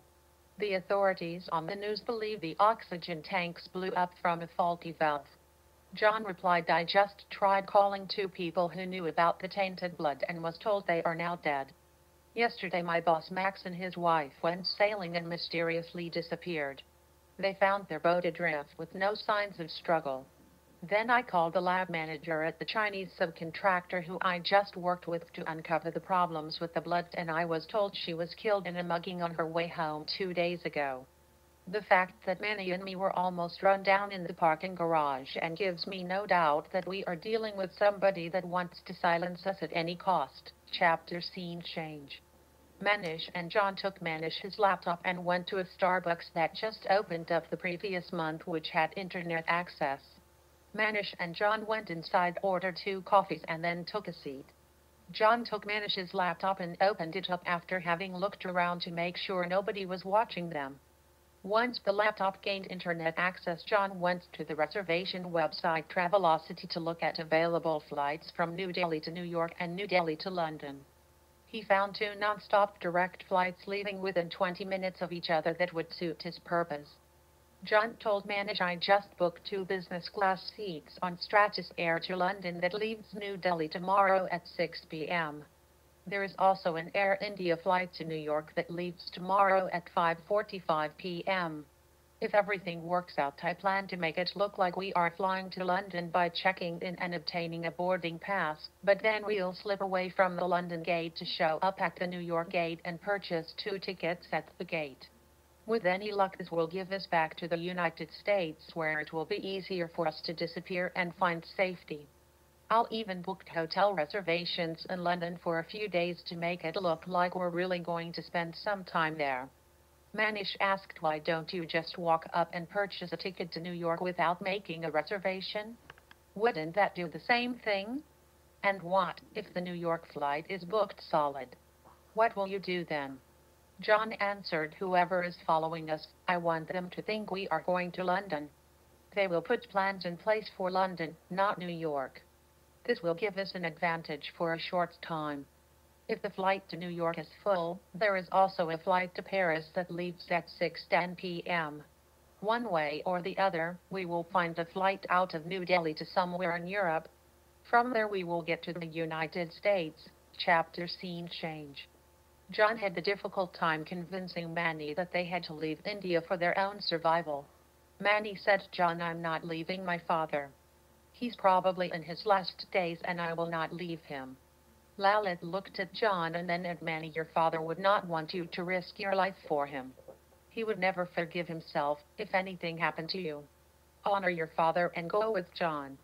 You will be able to say your goodbyes tomorrow. After that it becomes meaningless to stay around. You will have your chance to say what needs to be said and then you and John can make your departure. With that one statement, Manny's objections became irrelevant and she knew it. Manny looked at John and said, so what do we do? Pack our suitcases in the morning and then go to the hospital until it is time to leave for the airport. John answered, we will bring minimal luggage, just a couple of small suitcases, but we will fill them with odds and ends, old clothes, anything of value. Leave here and your mother can ship it to us later. We will check these bags on the flight to London, but we have no intention of ever picking them up. If and when we get to New York, we will rent a car and get to a safe place. Chapter scene change. The next morning, Manny woke and took a shower with the assistance of John, as she had difficulty placing weight on her leg. Once she was showered, John changed the dressing on her leg. She had 30 stitches running up her tibia and many internal sutures repairing torn arteries in her leg. John thought, God, I hope they can get through this. I hope flying on a plane does not cause a problem. I hope placing weight on this leg doesn't spring a suture or start bleeding. 1 hour later, Manish drove John, Manny, and Lalit to the hospital to see Manny's father Prakash. Manny was already having difficulty speaking without her voice cracking from the thought of saying goodbye to her father. The four of them walked into his hospital room where Prakash lay motionless, tangled in a mess of tubes, wires, and hoses, all for the purpose of extending his life, but by looking at him it seemed to be extending his misery. After a few hours, Manny talked to the nurse and asked that he not be given his next pain medication because she wanted her father to wake up so that she could say goodbye. Prakash began to stir and Manny began to talk to her father. Pitaji, can you hear me? It's Manny. Pitaji, can you hear me? I'm right here. Prakash opened his eyes and looked towards Manny and patted her hand to let her know he recognized her. Then she continued to talk softly. Pitaji, I have to leave in a few minutes. John and I have to leave and go back to America. I love you, Pitaji. I always will. I could not have asked for a better father. Manny's face was contorted in the emotional pain she was experiencing, as she then leaned over and kissed her father on the cheek. Prakash then whispered in a labored hoarse voice, Manny, my beautiful daughter. Live a long, happy life. I will always love you. Goodbye, my precious flower. Prakash then closed his eyes, as tears ran down his cheeks. He knew it would be the last time he spoke with his daughter. Chapter scene change. Manish drove John and Manny to the airport. It was a long, quiet, sorrowful ride, particularly for Manny. She was leaving her father for the last time and heading to an unknown future that could end at any moment. John became very worried about Manny being able to handle the stress of almost being run over by a car, losing her father, and trying to escape from India while walking on an injured leg. John used this quiet time to formulate how the hell they're going to accomplish this escape. Will the assassin try to get on the plane to London? Or will he try to do it at the airport? How will he do it? Or maybe how will she do it? I have no idea what this person looks like. Man, woman, Indian, European, American, Chinese, young, old, how the fuck am I going to know? Will they try to get us before security checkpoints? Maybe they'll just kill us on the sidewalk outside of the airport. We will have to move fast, leaving the car and getting inside the airport. If I was going to whack us, I would do it outside on the sidewalk. John had an idea to get them inside the airport quickly. Manish, we can't go to a parking garage and walk in, that is just too far and we will be targets, sitting ducks. When you pull up in front of the airport you need to do near an entrance where there is a porter and a luggage push cart. I will slip the porter 100 rupees dollars and put Manny on the car and push her in as fast as I can. With any luck we'll be inside the building too quickly, unless they have more than one person, then all bets are off. Manish spoke. I will say my goodbyes now. For the love of God please be careful.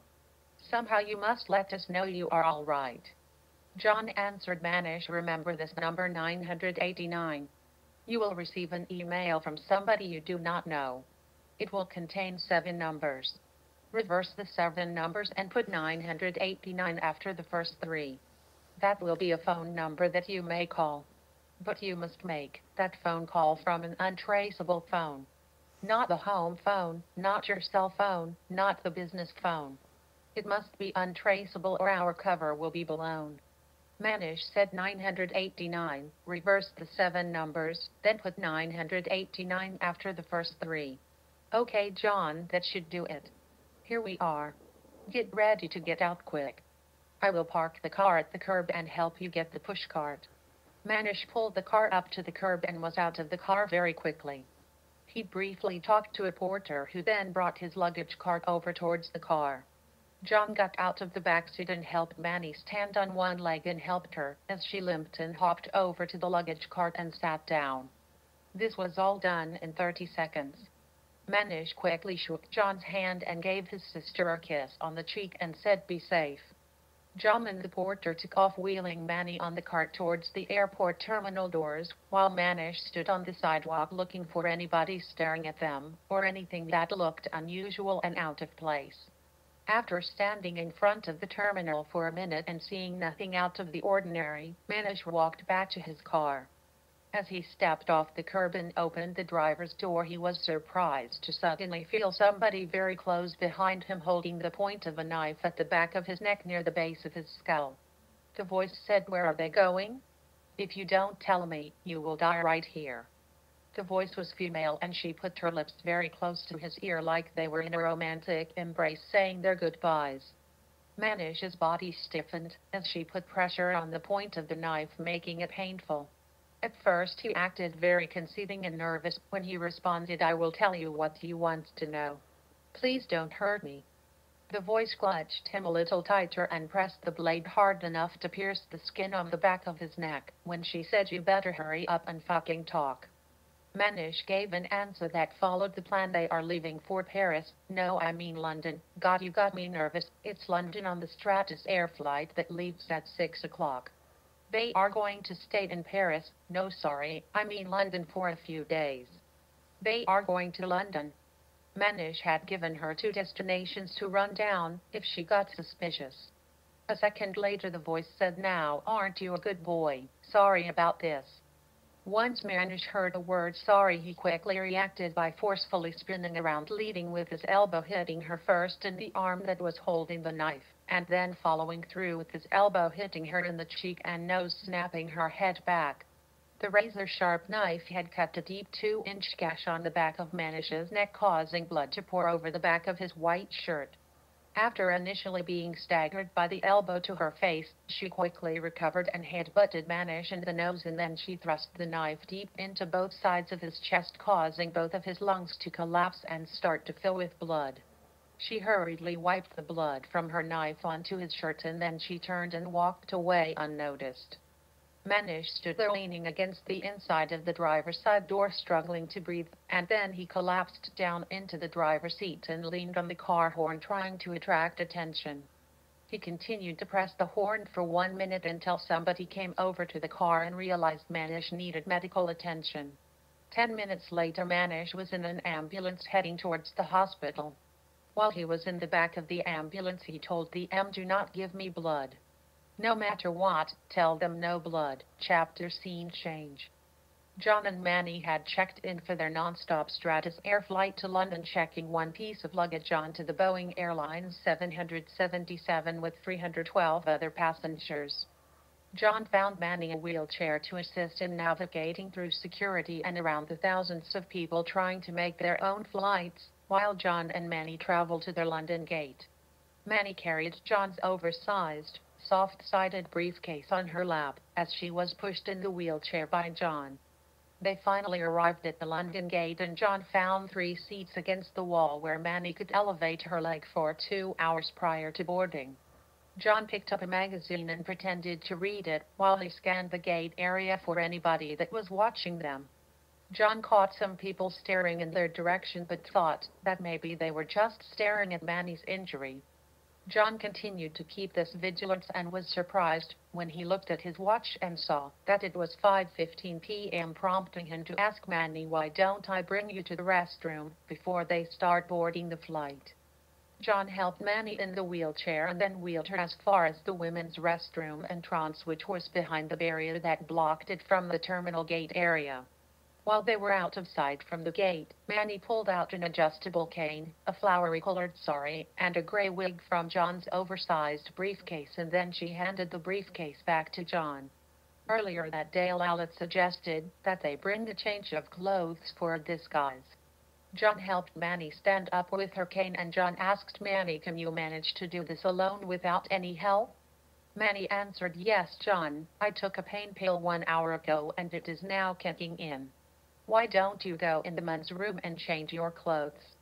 I will meet you on the other side of the concourse so we can go to the New York gate." John left Manny and walked into the men's room and into a toilet stall where he shut the door behind him. John took off his maroon coat and shirt and placed them in the trash can. He then put on a royal blue, silk button-up shirt and matching cotton knitted vest, and then he walked out of the stall and exited out of the opposite side of the bathroom leading to the other side of the concourse. Within a minute, Manny joined him walking gingerly with her cane. The sari and gray wig transformed her into a 60-year-old lady who walked with a cane. John took her under the arm to take some of the weight off her injured leg. He did his best to walk hunched over, trying to look like an older man. Luckily for them, the gate for the New York flight was closed and John walked up to the ticket counter and purchased the only remaining seats on the flight, which were first class. The first class ticket allowed them to immediately board the plane, and with any luck they would be airborne in 25 minutes. They would be traveling from New Delhi, stopping over in Shanghai and continuing on to New York on an Airbus 340. John hoped that by changing planes in China it would slow down anybody trying to intercept them. A woman dressed in a dark pantsuit sitting at the London gate thought they should be back by now. "They are beginning to board the plane." She got up and walked over to the restrooms to see what was taking John and Manny so long. She saw Manny's wheelchair still sitting outside of the entrance to the bathroom. "That's strange. Is she ill?" She walked into the women's room and looked around. "Where are they? Where did they go? Where the fuck did they go? Paris. Where is the Paris flight?" Then she sprinted out of the bathroom and headed towards the Paris gate, just as the Air India New York flight shut its doors and left the gate. Chapter scene change. Jorgen Nass met Wolfgang Koch in Grunewald, a secluded forested park located in southwestern Berlin. Jorgen waited in his Mercedes, which was parked near the beginning of the woods trail. Promptly at noon, Jorgen saw a silver BMW turn into the other end of the parking lot, driving in his direction. Jorgen got out of his Mercedes and locked its doors, creating a quick squawk sound. Wolfgang Koch exited his BMW and walked towards Jorgen and smiled as he held out his hand and greeted Jorgen. "Hello, Jorgen. How have you been these past few months?" Jorgen answered, "Hello, Wolf. You are looking well." "It has been very hectic. I have been very busy making sure that all of the pieces of our plan are in their place. Sadly, that is always not easy. Shall we go for a walk?" Wolf answered, as the two men began walking on a woods trail covered by pine needles. "I can imagine that it is very difficult hiding an elephant in a room full of people, and that is part of the reason why I wanted to meet you here. I have been hearing comments from staff members on the Eurasia Security Council. It appears that they are seeing that predicted spike in the death rate in India from the influences of the Shiva Gene. Right now they are just comments, Nothing has been escalated to the committee, but I fear that it is only a matter of time. How should we handle this potential problem? Should we create some story explaining the spike and then have our friends and the media spoon feed it to the public until it is repeated enough times that it becomes fact? Jorgen continued to walk down the path with his head tilted downward looking at the trail, while he folded his hands behind his back listening very intently to what Wolf had to say. After a few moments of silence, Jorgen looked at Wolf as he continued to walk and smiled. Then he said, for a person with such a fierce-sounding name such as Wolf, you certainly are approaching the solution to this problem like a pussycat. Wolf asked, how do you mean? Jorgen replied, do not focus on disguising the problem with a media campaign. Kill the source of the message. Committees such as these do not have redundant analysts that can see patterns in the data. Eliminate the analyst connecting the dots and you eliminate the problem. Thank you for the heads up, Wolf. I will handle this problem from here. Chapter scene change. Danielle's untraceable cell phone rang, which immediately made her uneasy. Danielle answered hello. A voice asked, do you know who this is? Danielle tried to place the voice and answered, yes, I believe I do. The voice asked, did you bring our friends the cookies? That question eliminated all other possibilities but one who was asking the question. Danielle answered, yes, I did. They each ate 5 while I was sitting there. I understand that they are quite good. The voice replied, yes, indeed they are. These certainly are magic cookies. That is all I needed to know. Goodbye. Chapter scene change. Silke Shawls was an independent contractor called in to perform tasks and to make it look like there was no independent contractor. Her clientele were people of unlimited resources or corporations that would do anything in a time of need. She stood 50 meters away from a group of people dining out at a sidewalk cafe. She reached into her pocket and grabbed a matchbox-sized handful of electronics that had wings and could fly autonomously using vision-based navigation referred to as optic flow when GPS was not available. This flying nanobot was called a micro-air vehicle or MAV, as it was referred to by its creator. The MAV was a sophisticated surveillance tracking device that could recognize an image, operate alone, or it could operate in a swarm of MAVs performing direct attack or precision targeting missions. Most importantly, it could perform long-term surveillance for periods up to a month by recharging its batteries using public utility electric lines and small solar cells on its back. When the mission was dull, dirty, or dangerous, the MAV was the preferred method for surveilling critical missions. Silke held the winged MAV in the palm of her hand as it became alert and flew off into the darkness. Ankmeyer had gone out to socialize with friends after work after a long week. Ank was a number cruncher with a PhD in statistics that supplied many of the reports that went to the Eurasia Security Council. Her title was Senior Analyst, Population Demographics, but her friends kidded her by calling her Ank, Analyst, Senior Type. Her friends always thought it humorous that Ank always had to provide detail of the people in her population being analyzed. It was Friday evening at 9 p.m. and the sun had just set, bringing to an end the perfect summer day. Ank drank 3 glasses of wine, which took the wind out of her sails, making her want to call it a night. She said her goodbyes and then made her way towards the subway, which would take her home. As soon as she was away from the sidewalk cafe, there was a large insect flying around her head and it had followed her onto the street. She ducked her head but kept on walking, hoping it would go away. It was dark, but she still could see the large insect that had turned into a kamikaze pilot zipping back and forth above her head, making a loud buzzing sound. Then, as suddenly as it arrived, it disappeared. Ank thought finally that her relentless bug from hell seems, for the moment, to have found other prey. Ank was alone on the street and was 30 meters from the subway stairwell entrance when the kamikaze insect made one more assault at the back of her head. At first she didn't hear it, but then it was a buzzing sound that seemed to be accelerating somewhere behind her. She thought again. It's back? What the fuck?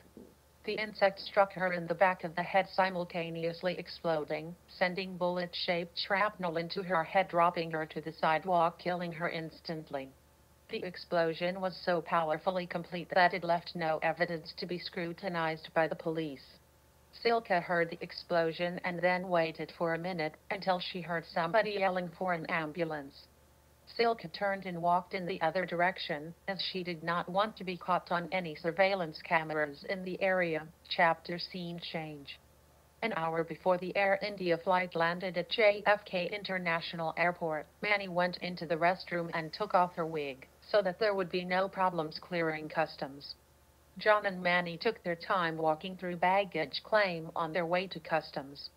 John glanced up at one of the television flat-screen TVs displaying CNN. John abruptly stopped when he read the TV screen breaking news: Stratus Air Flight 4315 originating from New Delhi with the destination London has crashed at sea. The Boeing 777 with 322 passengers and crew went down 2 hours after takeoff. John whispered to Manny, "Oh my God, our flight would have crashed. That was not an accident. That was intentionally brought down because they thought we were going to be on that flight. Manny, let's get through customs and then let's get to rental car so we can put New York City far behind us." 45 minutes later they were driving north on Route 95 heading towards Boston, and 4 hours later they paid cash and stayed in a budget motel. John's mind was weary from the long plane flight and drive. He sat on the bed and said, "Manny, we have to keep a low profile.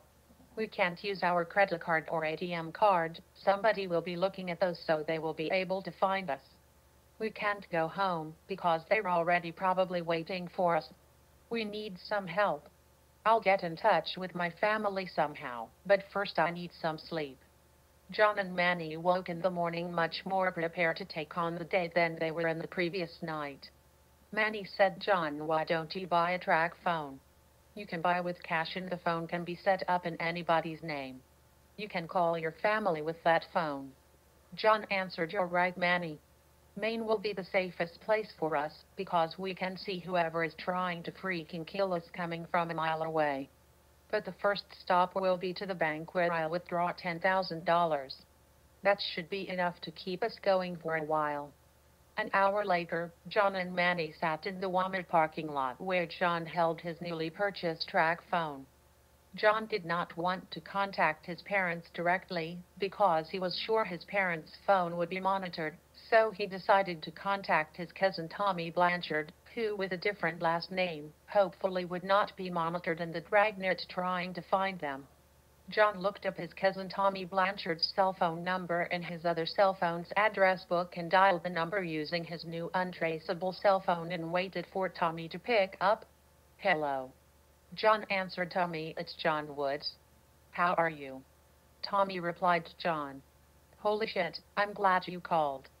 I'm on my way to see a Red Sox game, so I will be in your neck of the woods." "How the hell are you?"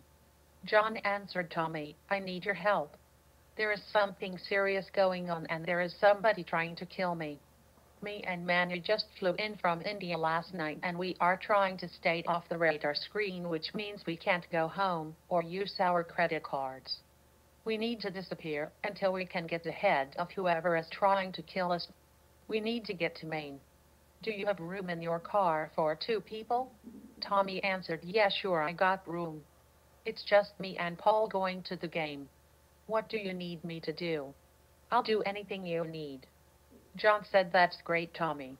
Can you meet us at the Hertz rental car at the airport so I can return a rental car? Then me and Manny can drive you to Fenway so you can go to the game and then we can pick you up after the game." Tommy replied, "Okay, John, we'll meet you at the Hertz rental car at the airport in 1 hour. Anything else?" John answered, "Yes, Tommy, don't tell anybody we talked.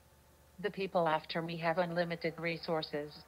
So please don't tell anybody." Tommy replied, "Jesus, John, you will have to tell me what the fuck is going on when I see you in an hour." Chapter scene change. The man called Oscar was having a bad day. He was the personification of a cold, calculating, extremely intelligent psychopath who was devoid of any compassion and had zero value for life other than his own.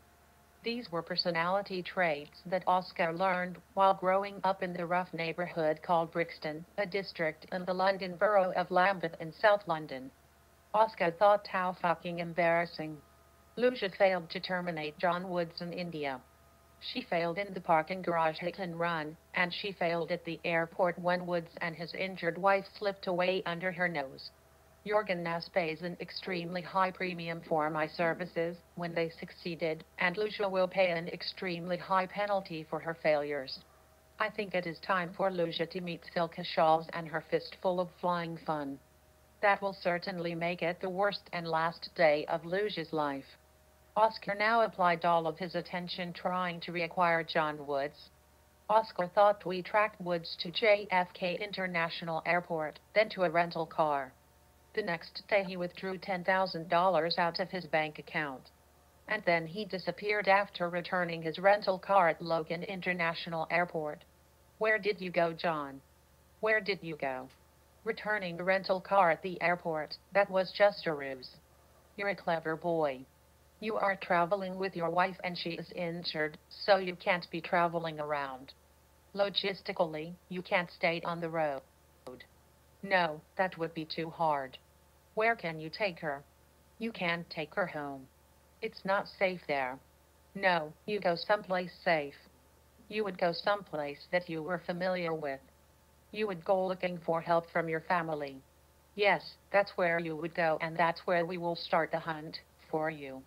Oscar turned to a man once named Norman, who grew up with him in Brixton and was one of the few people he would trust with his life. He was a man that was 30 years old, but looked much older due to what must have been a hard lifestyle in his younger years. He had numerous colorful tattoos from the tips of his fingers all the way to the top of his shaved head. Norman was the name given to him by his parents, but he no longer went by that name. Instead, he now answered to the name Tat. He had enough body piercings on his face and body that made it very difficult to pass through an airport metal detector without a full rubber-gloved cavity search that exposed his favorite tattoo that he got when he was 18 years old, just before he went to do 2 years at Parkhurst, the not-so-friendly prison. Prior to going in, Tat got a tattoo of the word boo on his rear end. The B was on his left cheek, the last O was on his right cheek, leaving the middle O tattooed around his asshole with fangs like it was an open mouth. The last time he was given the rubber glove treatment at Heathrow Airport, he was asked why he got the tattoo, and he replied, "I want everybody to know that I'm the scariest fucking asshole they are ever going to meet." Tat had a talent for tracking the human condition through the internal workings of the internet, and he never met a computer security firewall that he couldn't torch. Oscar said Woods by now has purchased an untraceable cell phone. Tat, I need to know all of the phone numbers that were issued in the Boston area yesterday. I only want the cell phones belonging to non-contracts. Once you have that list of numbers, then tell me the ones that called a phone number that was in the state of Maine. That number will most definitely be our rabbit, John Woods. I assume you will be able to tell me who he called, and you will be able to retrieve any voicemails or text messages that were sent to him. I will have somebody else look into the rental car company's surveillance tapes to see if they caught the license plate number of who is helping him. Tat answered right to Tat Tat, the rabbit is tatted. Give me an hour. Oscar knew that Tat would be relentless in his search until he found Woods. Then Oscar would contact Silke Shawls to clean up where Lucia had miserably failed. Chapter scene change. The Red Sox beat the Texas Rangers 11-10 in the ninth inning, where the Red Sox scored 3 runs. That was the high point of the day. The low point of the day was crossing the Maine border when the radio station's news broke a story. A Brewer, Maine native now living in Cambridge, Massachusetts, and his wife have been identified by the FBI as people of interest in the downing of the Stratus Air Flight 4315 originating from New Delhi with the destination London that claimed 322 passengers and crew on a Boeing 777 that went down into the northern Caspian Sea 2 hours after takeoff. John Woods and his wife Manny Singh Woods had checked into Flight 4315, but then after checking luggage on the flight they changed their plane to one flying to New York through Shanghai. Tommy turned to John, who was sitting in the front passenger seat, said, "John, what the fuck is that all about?" John heard the news broadcast and was in a state of confusion, as he thought, holy fuck. They are trying to frame us for the plane crash. What the fuck do I do now? Then he turned his attention to Tommy's question and said, Tommy, we had nothing to do with that plane going down. We changed planes because we were being chased. We had reservations on that plane and they thought we were going to be on it. Whoever wants us dead didn't give a flying fuck about the other 322 people on that flight. This now makes life extremely difficult. Tommy answered, Don't worry about me, John. I've known you my whole life. You're in the oldest memories I have. I'm not going to start questioning you now. I know you're telling me the truth. Chapter scene change. Tat raised both his fists and brought them down forcefully, pounding the computer station he was working from, knocking over a can of Coke, and then he slowly roared, Motherfucker, saying each syllable as if it were a separate word. Oscar looked up from the report that he was reading and said, Tat, what on earth is the problem? Tat answered, there was only one call made earlier today from a newly purchased track phone to a phone number in the state of Maine. I thought the planets aligned and we had our rabbit, but no, that would be too easy. The number called was a cell phone belonging to a company called Green Engineering Services of Maine, headquartered out of Portland. Give me another half hour and I'll make him my bitch. Oscar replied, Tat, I think I can save you the trouble. The rental car surveillance cameras picked up a minivan with Maine license plates registered to a Thomas Blanchard who lives in Brewer, Maine. We don't have our rabbit yet, but we know who his friends are. I think it is time to call Silke Shawls, assuming she has already dispatched Lucia and has learned the true meaning of failure. Chapter scene change. John asked Tommy, do you still drive the green chariot? Tommy answered, hell yeah, that truck is a freaking cat with 9 lives. It may look like it has a case of leprosy, but it runs great. John said, I was thinking, what if Manny and me take the chariot and head out to the hunting camp on Silver Pond? I just don't feel right putting anybody else at risk. The people we are dealing with are capable of doing anything. How many years do you have left on the lease to the hunting camp with the paper company? Tommy answered, Bingo, Lambert signed a lease 5 years ago, so I guess we have 95 years left on the lease. John said, that's good, it's a lease signed by somebody completely unrelated to us, so they can't track us. How the hell did Freddie Lambert ever get that name, Bingo? Tommy laughed and then answered, growing up, Freddie never did that well at school. We used to say he would get his own name wrong, so we gave him one that he couldn't forget. Bingo was his name. Oh, John laughed for a few seconds and then the reality crept back into his thoughts and he asked, would it be possible for us to hang out there for a week or two? Tommy answered, I have the key. I can bring you there right now. All we need to do is stop by the house to pick up the truck and take my 12 to page 75 gauge and 30-30 just in case things turn south. 3 hours later, John and Manny were sitting in the parking lot of the Shop and Save grocery store after buying enough staples to get them through 10 days out at Silver Lake, when John said, before I forget, I think I'll send Manish an email to let him know we got here. John took out his new cell phone and sent 4,122,702, which was Tommy's cell phone number, because there was no cell phone coverage out at Silver Lake. With any luck, Manish would reverse the number and add 989 after the first 3 digits. Chapter scene change. Silke Shawls drove by Tommy Blanchard's house looking for signs of John and Manny. She held a radio receiver set to a specific AM frequency that would detect the nanobots that infected John when he had eaten the special cookies that Danielle Brommer had insisted that he and Max try. Once John had consumed the cookies, thousands of nanobots acted like cellular organisms invading his circulatory system and could operate on the blood sugars, powering a microscopic device that could vibrate at the AM radio frequency. The nanobot frequency could be picked up at a range of 100 meters, but more importantly, it was a frequency that could be picked up by the flying fist-sized nanobots that Silke Shawls employed. She planned on using a swarm of these nanobots to detect and terminate John Wood's chapter scene change. It took John and Manny a little over an hour to drive east on Route 9 before John saw the familiar dirt road turn off towards Silver Lake. After another 15 minutes driving on the dirt road, John turned the chariot to the right and drove 100 feet down the driveway, stopping at a long 40-foot camp along the rocky shore of Silver Lake. John shut off the engine and said, "Let me get you inside before it gets dark. Then I'll come back and get the groceries."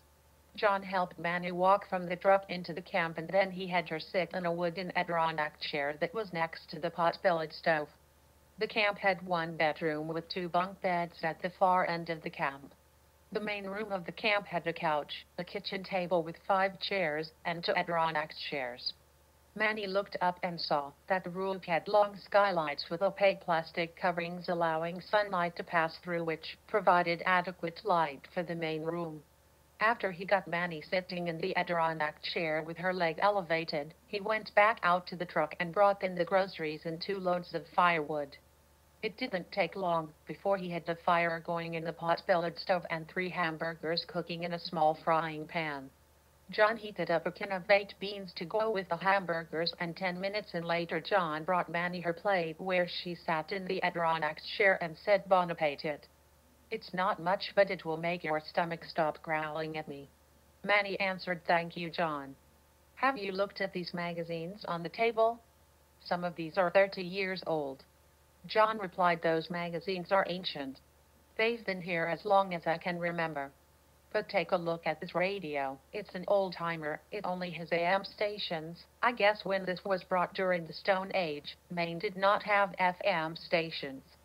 John reached over and grabbed the radio to see if the batteries were still good. "I remember this radio now. We used this to listen to the Patriots games when we came out here during hunting season in November. Can you imagine that? We were 13 years old and thought we had everything we needed: gas lanterns, a refrigerator, and an old charcoal grill, and a battery-powered AM radio. I think today's kids would shrivel up and die without their iPhones and iPads. Now where the hell is the power button to this puppy? Here it is." John found the on switch and the radio came to life, hissing, "We are in luck. The batteries work. Let's see if I can find a radio station." John slowly turned the dial and moved the radio antenna, searching the static for signs of life. He found breaks in the static from radio stations that did not quite come in, as they were too far away. John continued his search until he stopped when the dial reached 1600. Suddenly, the static disappeared and the clear, familiar sound of a repeating Morse code could be heard. John looked over at Manny and smiled, then said, "No shit, I haven't heard Morse code since I was in the Boy Scouts in grade school. I used to be pretty good at it too. I even won a merit badge for it. I was such a freaking geek. Let me see if I can translate this message." It took a while for John to differentiate the dashes from the dots of the message that seemed to be repeating itself. John attempted to write down the Morse code from the back of a paper plate, and then he tried to remember which letters they represented. Dash dot dash dot dot dot dash dot dot dot dash dot dot. John put his pencil down and looked at the scribbles on the paper plate with a puzzled look when he said, "I don't understand. This is weird. It is repeating the word KILL over and over. Why? Who the fuck would broadcast this? Where would it be broadcast from?" Manny had the strange look on her face. Then she spoke, "John, we are out in the middle of nowhere. There is no radio station within 50 miles. Maybe it's coming from you." John replied, "Coming from me? What are you talking about? Are you saying I have a transmitter on me?" Manny answered, "Well, not like you think. I attended a symposium at MIT where my colleagues presented a paper detailing their work on nanobots. They were working on nanobots at a cellular level that could create radio signals coming from large dogs. Go outside and walk away from the camp to see if the radio goes silent. Let's synchronize watches so you know how far you go every 30 seconds. I'll time how long it takes for the radio to go silent. Then, when you come back, you can tell me how far away you were in that amount of time." John answered, "If you say so. My watch reads 3 minutes after 8. I'll be back in a few."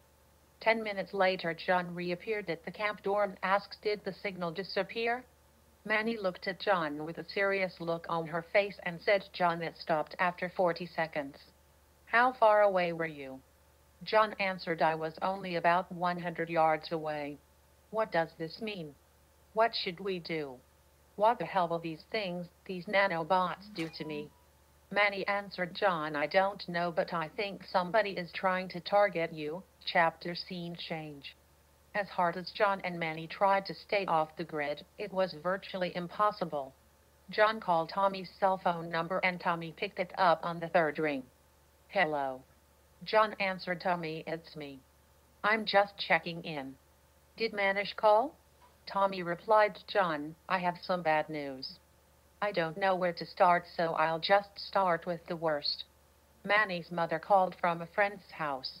She wanted me to tell you that Manny's father passed away about 5 hours ago. She also wanted to let you know that her brother Manish was stabbed 2 times in the chest right in front of the airport after dropping you and Manny off. And the FBI has been looking for you. They went to your parents' house and got your mom all riled up. She's worried sick. What can we do to help you? John answered Tommy, it's safe to assume all the phones are tapped. I don't know what to do. Let me think about it. Before I hang up, how is Manish doing? Tommy answered he had surgery but is doing okay. Manny's mother said to tell you he did not get a transfusion. John wanted to get off the phone in case the FBI was trying to locate them. Thanks, Tommy. I'll be in touch. Manny had been listening intently to John's conversation with Tommy. The look on John's face already told her what he was about to say. Her eyes started welling up with tears as she looked John in the eyes. She swallowed hard and the first tears went down her cheeks. John said that was probably the worst phone call I ever had in my life and I hope I never have another one. Manny, your mother called. Your father died 5 hours ago. I'm so sorry. He embraced Manny and a hug as she silently cried against his chest. Manny looked up and asked, what else did Tommy say? I know we told you something else and I know it was bad. What did he say? Tell me. John answered I have more bad news. Manish is okay, but he is in the hospital. After he dropped us off he went back to his car and was stabbed 2 times in the chest. He had surgery and everything is okay. And he said to tell you he did not get a transfusion. Manny was at a loss for words and just held John quietly crying. Then she looked up at John and asked one more question. Why are all the phones tapped? John answered the FBI. They visited my parents' house and began to ask a lot of questions. I can only assume everybody's phone is tapped. A fucking plane got knocked out of the sky and over 300 people died. They are looking for blood. They are looking for somebody to pay. Then John looked at his watch and said, Manny, let's get some sleep. Tomorrow's got to be better than today. Chapter scene change. Manny had a sleepless night and gave up trying to fall asleep. She got out of the bunk bed and went into the main room where the morning light helped her see her watch, which read 5:15 a.m. She threw a few sticks of wood into the pot bellied stove and started the fire so that she could heat up some water for instant coffee. It would probably take 30 minutes to heat the water, so she grabbed the stack of 30-year-old Time magazines and sat down in the Adirondack chair and began flipping through the pages of a 1979 Time Year in Review, which highlighted Soviet troops occupied Afghanistan, Iranian militants seized U.S. embassy, Chinese troops invade Vietnam, and the Shah of Iran was exiled as the Muslim revolutionary forces took power. Manny's mind began to wander as she looked through the headlines. 1979 sure was a fun year. It seems everybody thought they were the big cheese.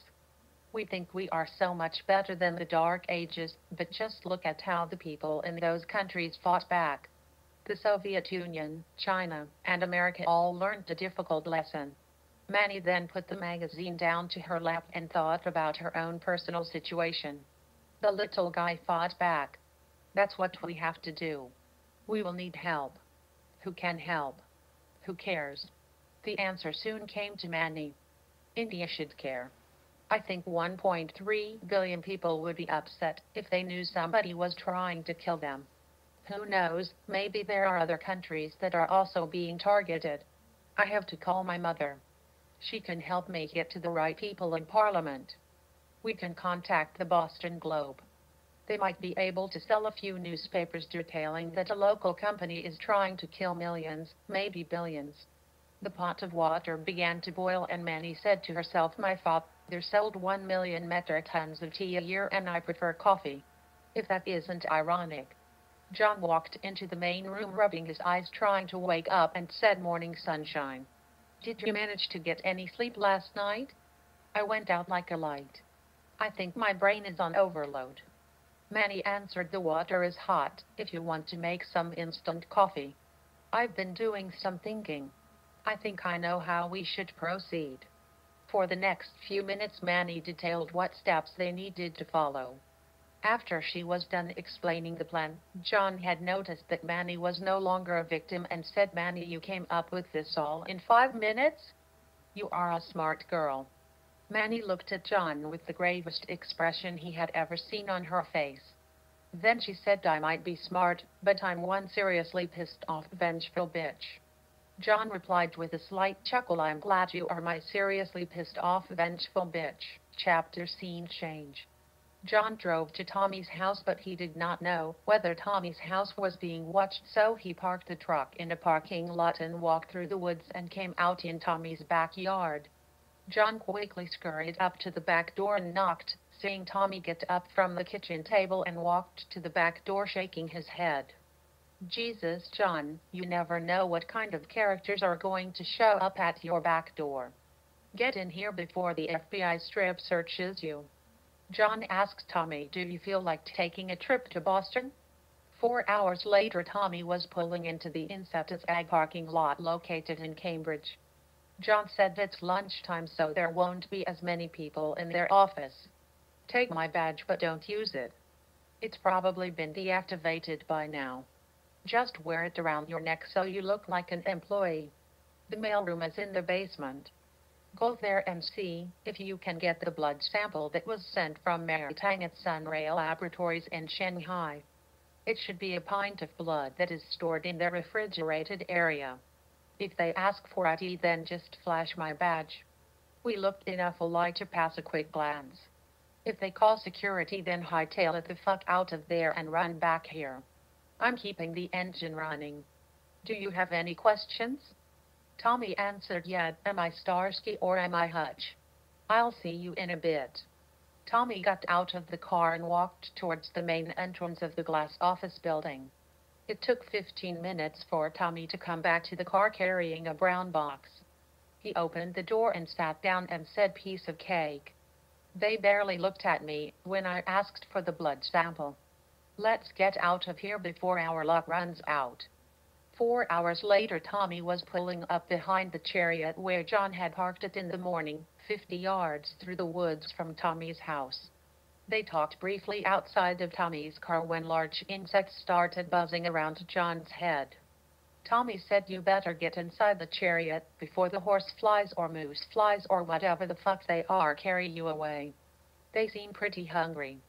John walked back to the chariot and got in and started to drive away. Tommy followed him in his minivan. They had driven to a speed of 35 miles per hour when Tommy noticed a large black insect flew towards the chariot's cabin, struck it just left of the back windshield, hitting the metal roof support, exploding, causing a bright flash and cracked back windshield. John immediately sped up to get out of the area, waving to Tommy that he was okay. Tommy suddenly felt like he was in danger and drove around Brewer to make sure he lost any of the flying bug bombs before going home. John drove straight back to Silver Lake and walked into the camp. He could smell spaghetti sauce and asked, what smells so good? I'm starving. Did you get all of your emails sent? Manny answered, it's just spaghetti. We should be eating once the spaghetti is done boiling. I sent an email to the President of India copying several of the members of Parliament. I provided all the details I could, and most of those details can be supported by police reports from New Delhi. I sent the same information to the editor of the Boston Globe. I'm sure being accused of bombing a plane will get attention. How did you do? John replied, "We got the blood sample. So now we have the hard evidence.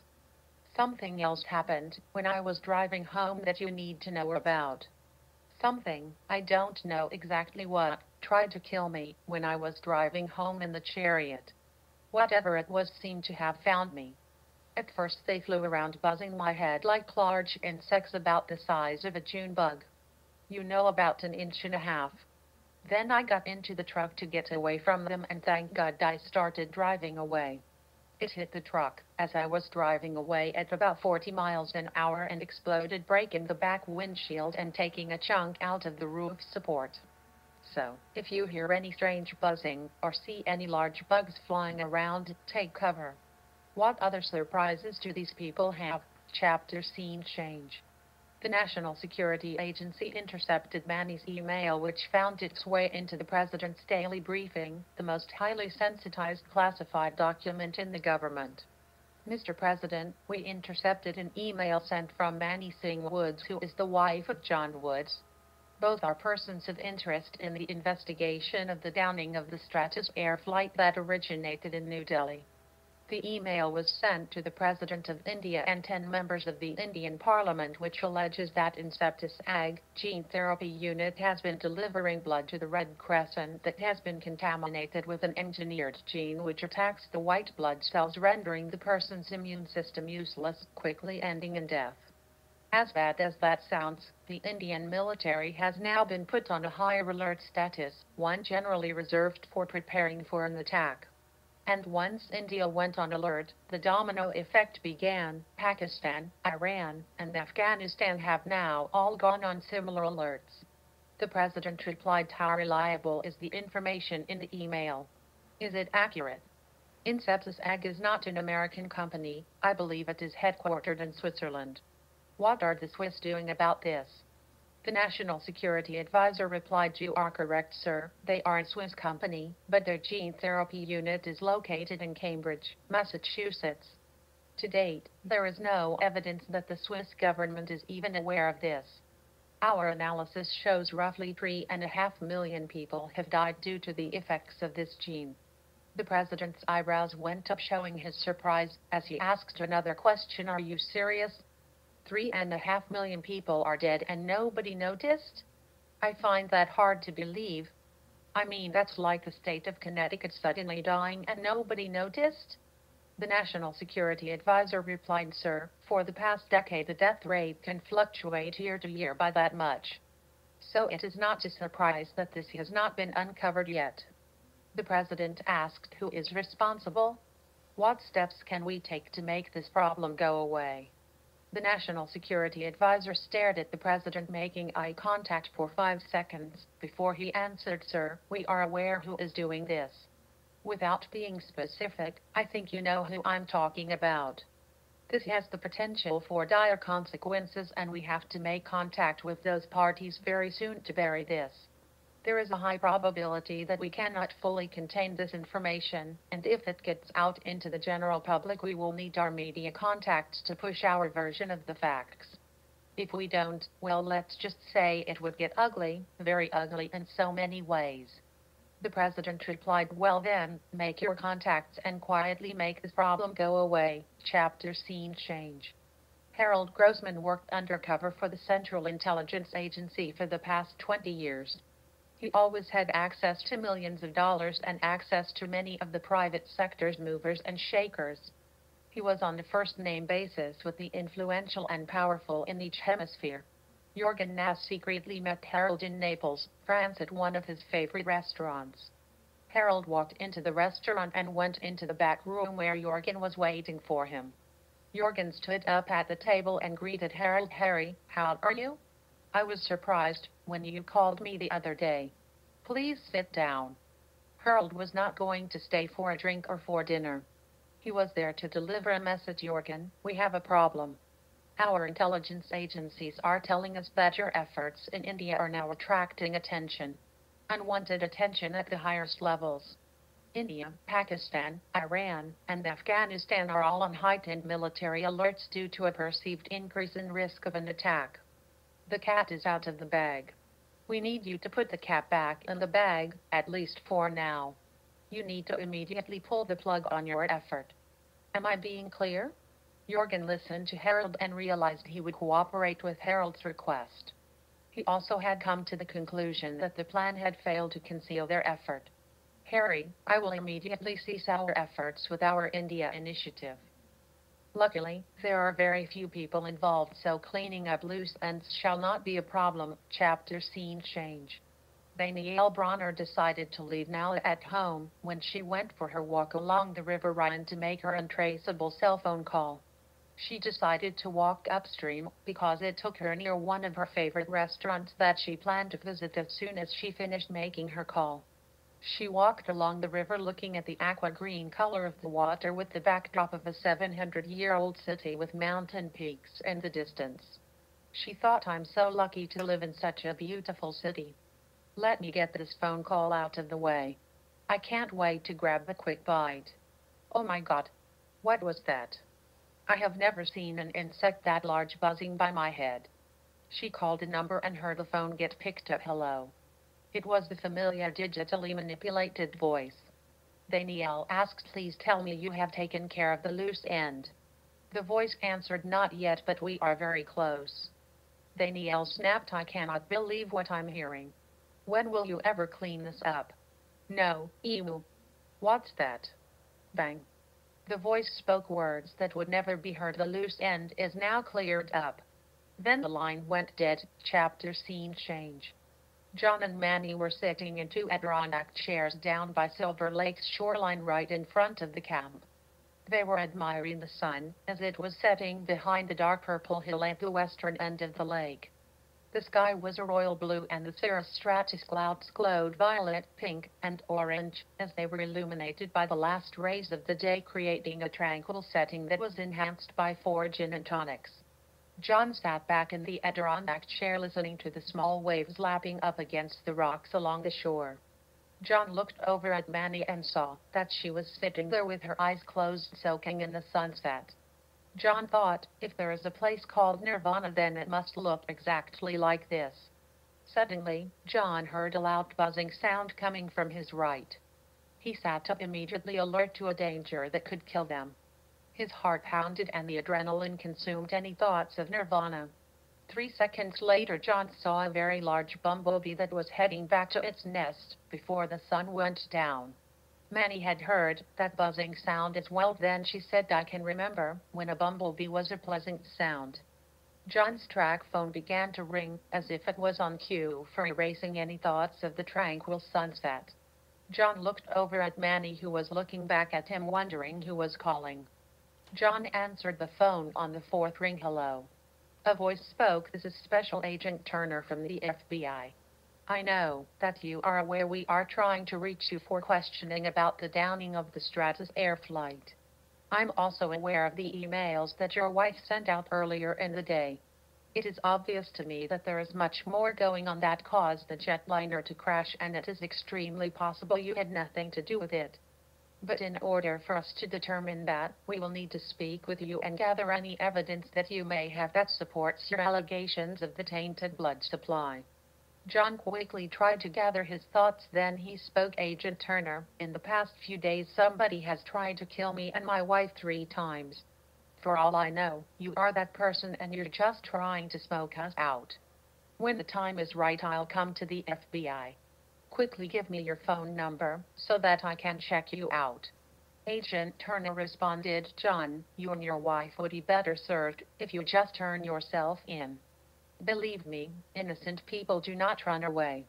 John replied, but hunted people do. Give me your phone number or I'll end this phone call right now. Agent Turner provided his phone number and ended the call again, suggesting that they turn themselves in. Chapter scene change. Ted sat at his computer console and yelled, got the bastard. I found the cell tower that is being used for calls made from his track phone. It is in the middle of nowhere, which is why it's easy to pinpoint the general location. The only thing within 20 miles of that cell phone tower is a place called Silver Lake. That is where he is hiding out. Oscar said, very good, Tat. Silke Shawls is still in Europe after finishing up a little job I had her do and won't be back until tomorrow night. That leaves this little job for us. We can take the chopper up to Maine tonight and then tomorrow we'll drive around with our radio tuned to 1600 AM. The last time Oscar performed the hit was when he traveled to Shanghai and got close and personal with the little young lab technician on her way home in the rain. That trip wasn't all bad. His pervert chromosomes had been acting up, so on the way home he stopped off in Bangkok and got his fix of 14-year-old prostitutes. Chapter scene change.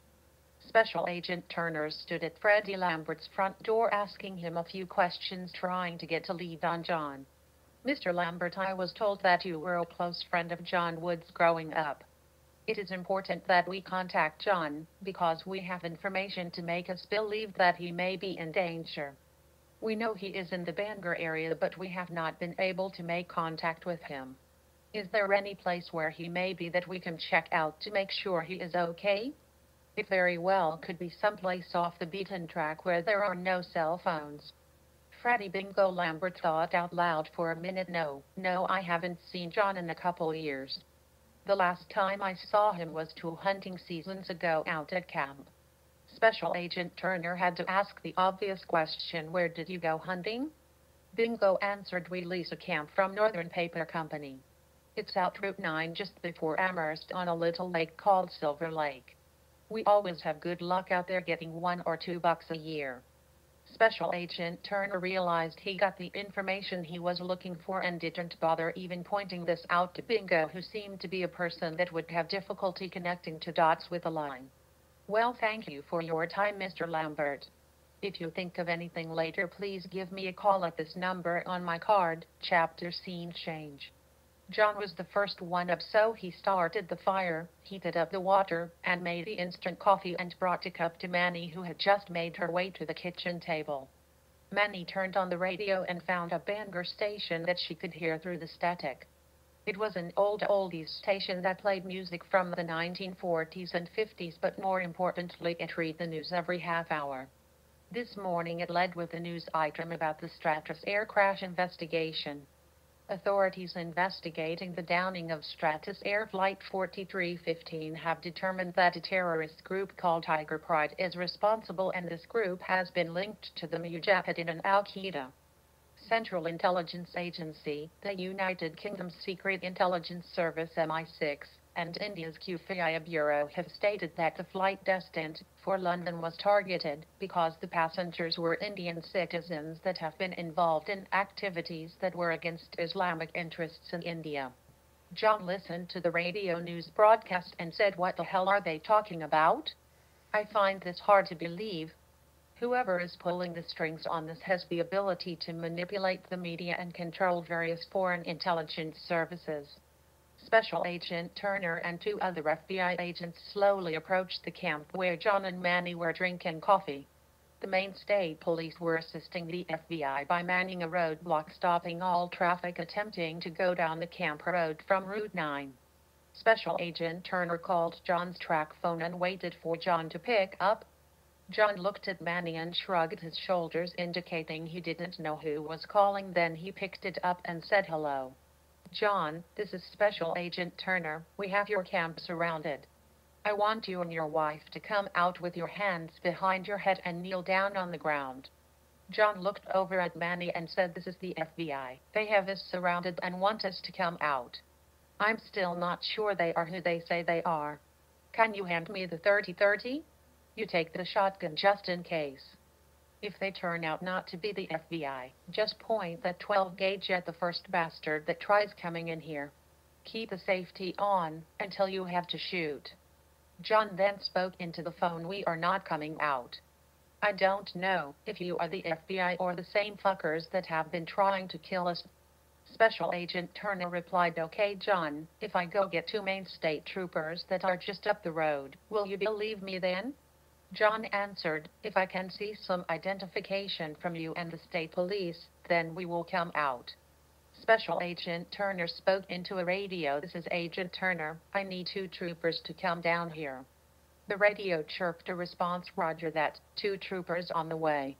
2 state police troopers jumped into one of the police cars and drove down the dirt road towards the camp, leaving 2 troopers behind to man the roadblock. A few minutes later, Oscar and Tat turned onto the dirt road from Route 9 and were immediately stopped by the state troopers, who came to the driver's window and said this road is closed until further notice. Please turn your car around and leave. This is for your own safety. Oscar replied, "What is the problem? I have a camp down the road. Is it going to be all right?" One of the state troopers walked a little bit closer and said, "I'm sorry, currently there is a police standoff at one of the camps, but it is anticipated to be resolved very soon." Oscar replied, "Thank you, officer, for doing my job." Then Oscar raised a 9mm Glock with a silencer and shot the trooper in the forehead, where he instantly fell to the ground. Oscar then pointed the Glock at the second trooper and double-tapped the trigger, hitting him in the cheek and throat, before he was even able to reach for his gun. Oscar continued down the dirt road, driving into the grass to get around a parked police car. He drove his Pathfinder very fast and arrived near the camp in 10 minutes. Chapter scene change. John's track phone rang and he answered it on the third ring. "Hello. John, this is Agent Turner. I have 2 troopers with me and we are approaching your camp. We have no weapons. Our identification is in this brown bag that I will show you the contents of before I throw it into your camp. Then we will retreat back to the road, allowing you to review our credentials. Then I will call you." John answered, "Come closer with your hands up and turn around very slowly." Special Agent Turner stood in the middle with a trooper on each side as they walked towards the camp, holding their hands up and turning slowly around so that John could see they had no weapons. Special Agent Turner took the contents of the bag into his hand to show John before he threw the bag through the camp's open door. Special Agent Turner then said, "John, take a look at our identification. We are going back to the road to wait by our cars." John watched the 3 law enforcement officers slowly back away and turn their backs on John. John took his eyes off the 3 officers as he took 2 steps to pick up the brown bag that had just been thrown on the floor. John bent down to pick the bag up and he glanced out the door just in time to see Special Agent Turner drawing a pistol on the state trooper that was standing on his right, firing a single shot point blank into the trooper's temple, and then he spun around and shot the other state trooper in the shoulder and then in the head. John reacted by slamming the front door shut and then he yelled, "Manny, take cover. Shoot anybody that comes into this camp. Don't aim the shotgun, just point it and shoot. Get behind the couch and stay low. Take the shotgun off safety." Manny immediately followed the directions John yelled to her. She was focused. She was alert. She was prepared to pull the trigger on Mother Teresa if she walked through the door. Oscar and Tad had been slowly walking down the dirt road when they heard 3 rapid shots and somebody yelling from inside the camp. They saw 2 people heading towards opposite sides of the camp and one running back towards the road. Oscar and Tad took cover behind a spruce tree and watched as the person running towards the road took an M16 rifle from a Ford Explorer that was parked in the road. He then turned and headed back towards the camp. Oscar put the new clip into his 9mm pistol with the silencer and Tad held his 9mm pistol and silencer in both hands. Oscar whispered, "Wait until they fire on the camp and then you take the target on the right side of the camp and I'll take out the one on the left side. They'll be looking at the camp and they won't see us approaching from behind. The target with the M16 will be the next to go." It took 2 minutes for Oscar and Tad to move within 20 yards of their targets. Chapter scene change. John took a position behind the pot-bellied stove and waited with his 30-30 Winchester. Suddenly, the front door of the camp was obliterated by the automatic fire coming from an M16 rifle. The bullets continued to riddle the inside of the camp, luckily harmlessly striking the back wall. Oscar and Tat waited for the gunfire and then took 3 shots, killing the men on each side of the camp, leaving only Special Agent Turner, who was heading towards the door, completely unaware that his team had been taken out by Oscar and Tat. He burst into the main room of the camp and saw Manny holding a shotgun. He reacted by raising his M16 and firing it in her direction. Then he abruptly stopped and fell dead on the floor with blood oozing out of the back of his head. John looked over to where Manny was hiding and saw her still holding the shotgun, pointing it at the door. She nodded at John to let him know she was okay. Oscar was the first one to rush into the room, firing towards Manny's direction. John took one shot with his Winchester and Oscar fell dead to the floor, taking a round in the center of his back. Tat followed Oscar into the room and faced towards the sound of the gunshot that killed Oscar and took 2 shots at John, hitting the pot-bellied stove. Tat aimed his next unobstructed shot at John's head. John heard a gunshot and waited for the pain, but then realized the shot came from Manny's direction, killing the tattooed man that was trying to kill him. John held up his hand to make sure Manny stayed hidden in the corner until he could determine that there no longer was anybody else outside. After a minute, John walked towards Manny and gave her a hug, saying, "You did good. Are you all right? Freeze, show your hands. I will shoot you if you make a move." John and Manny looked over at the front door and saw a state trooper pointing his service revolver at them.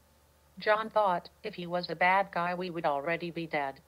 John slowly put his hands in the air. Another trooper entered the room and put handcuffs on both him and Manny.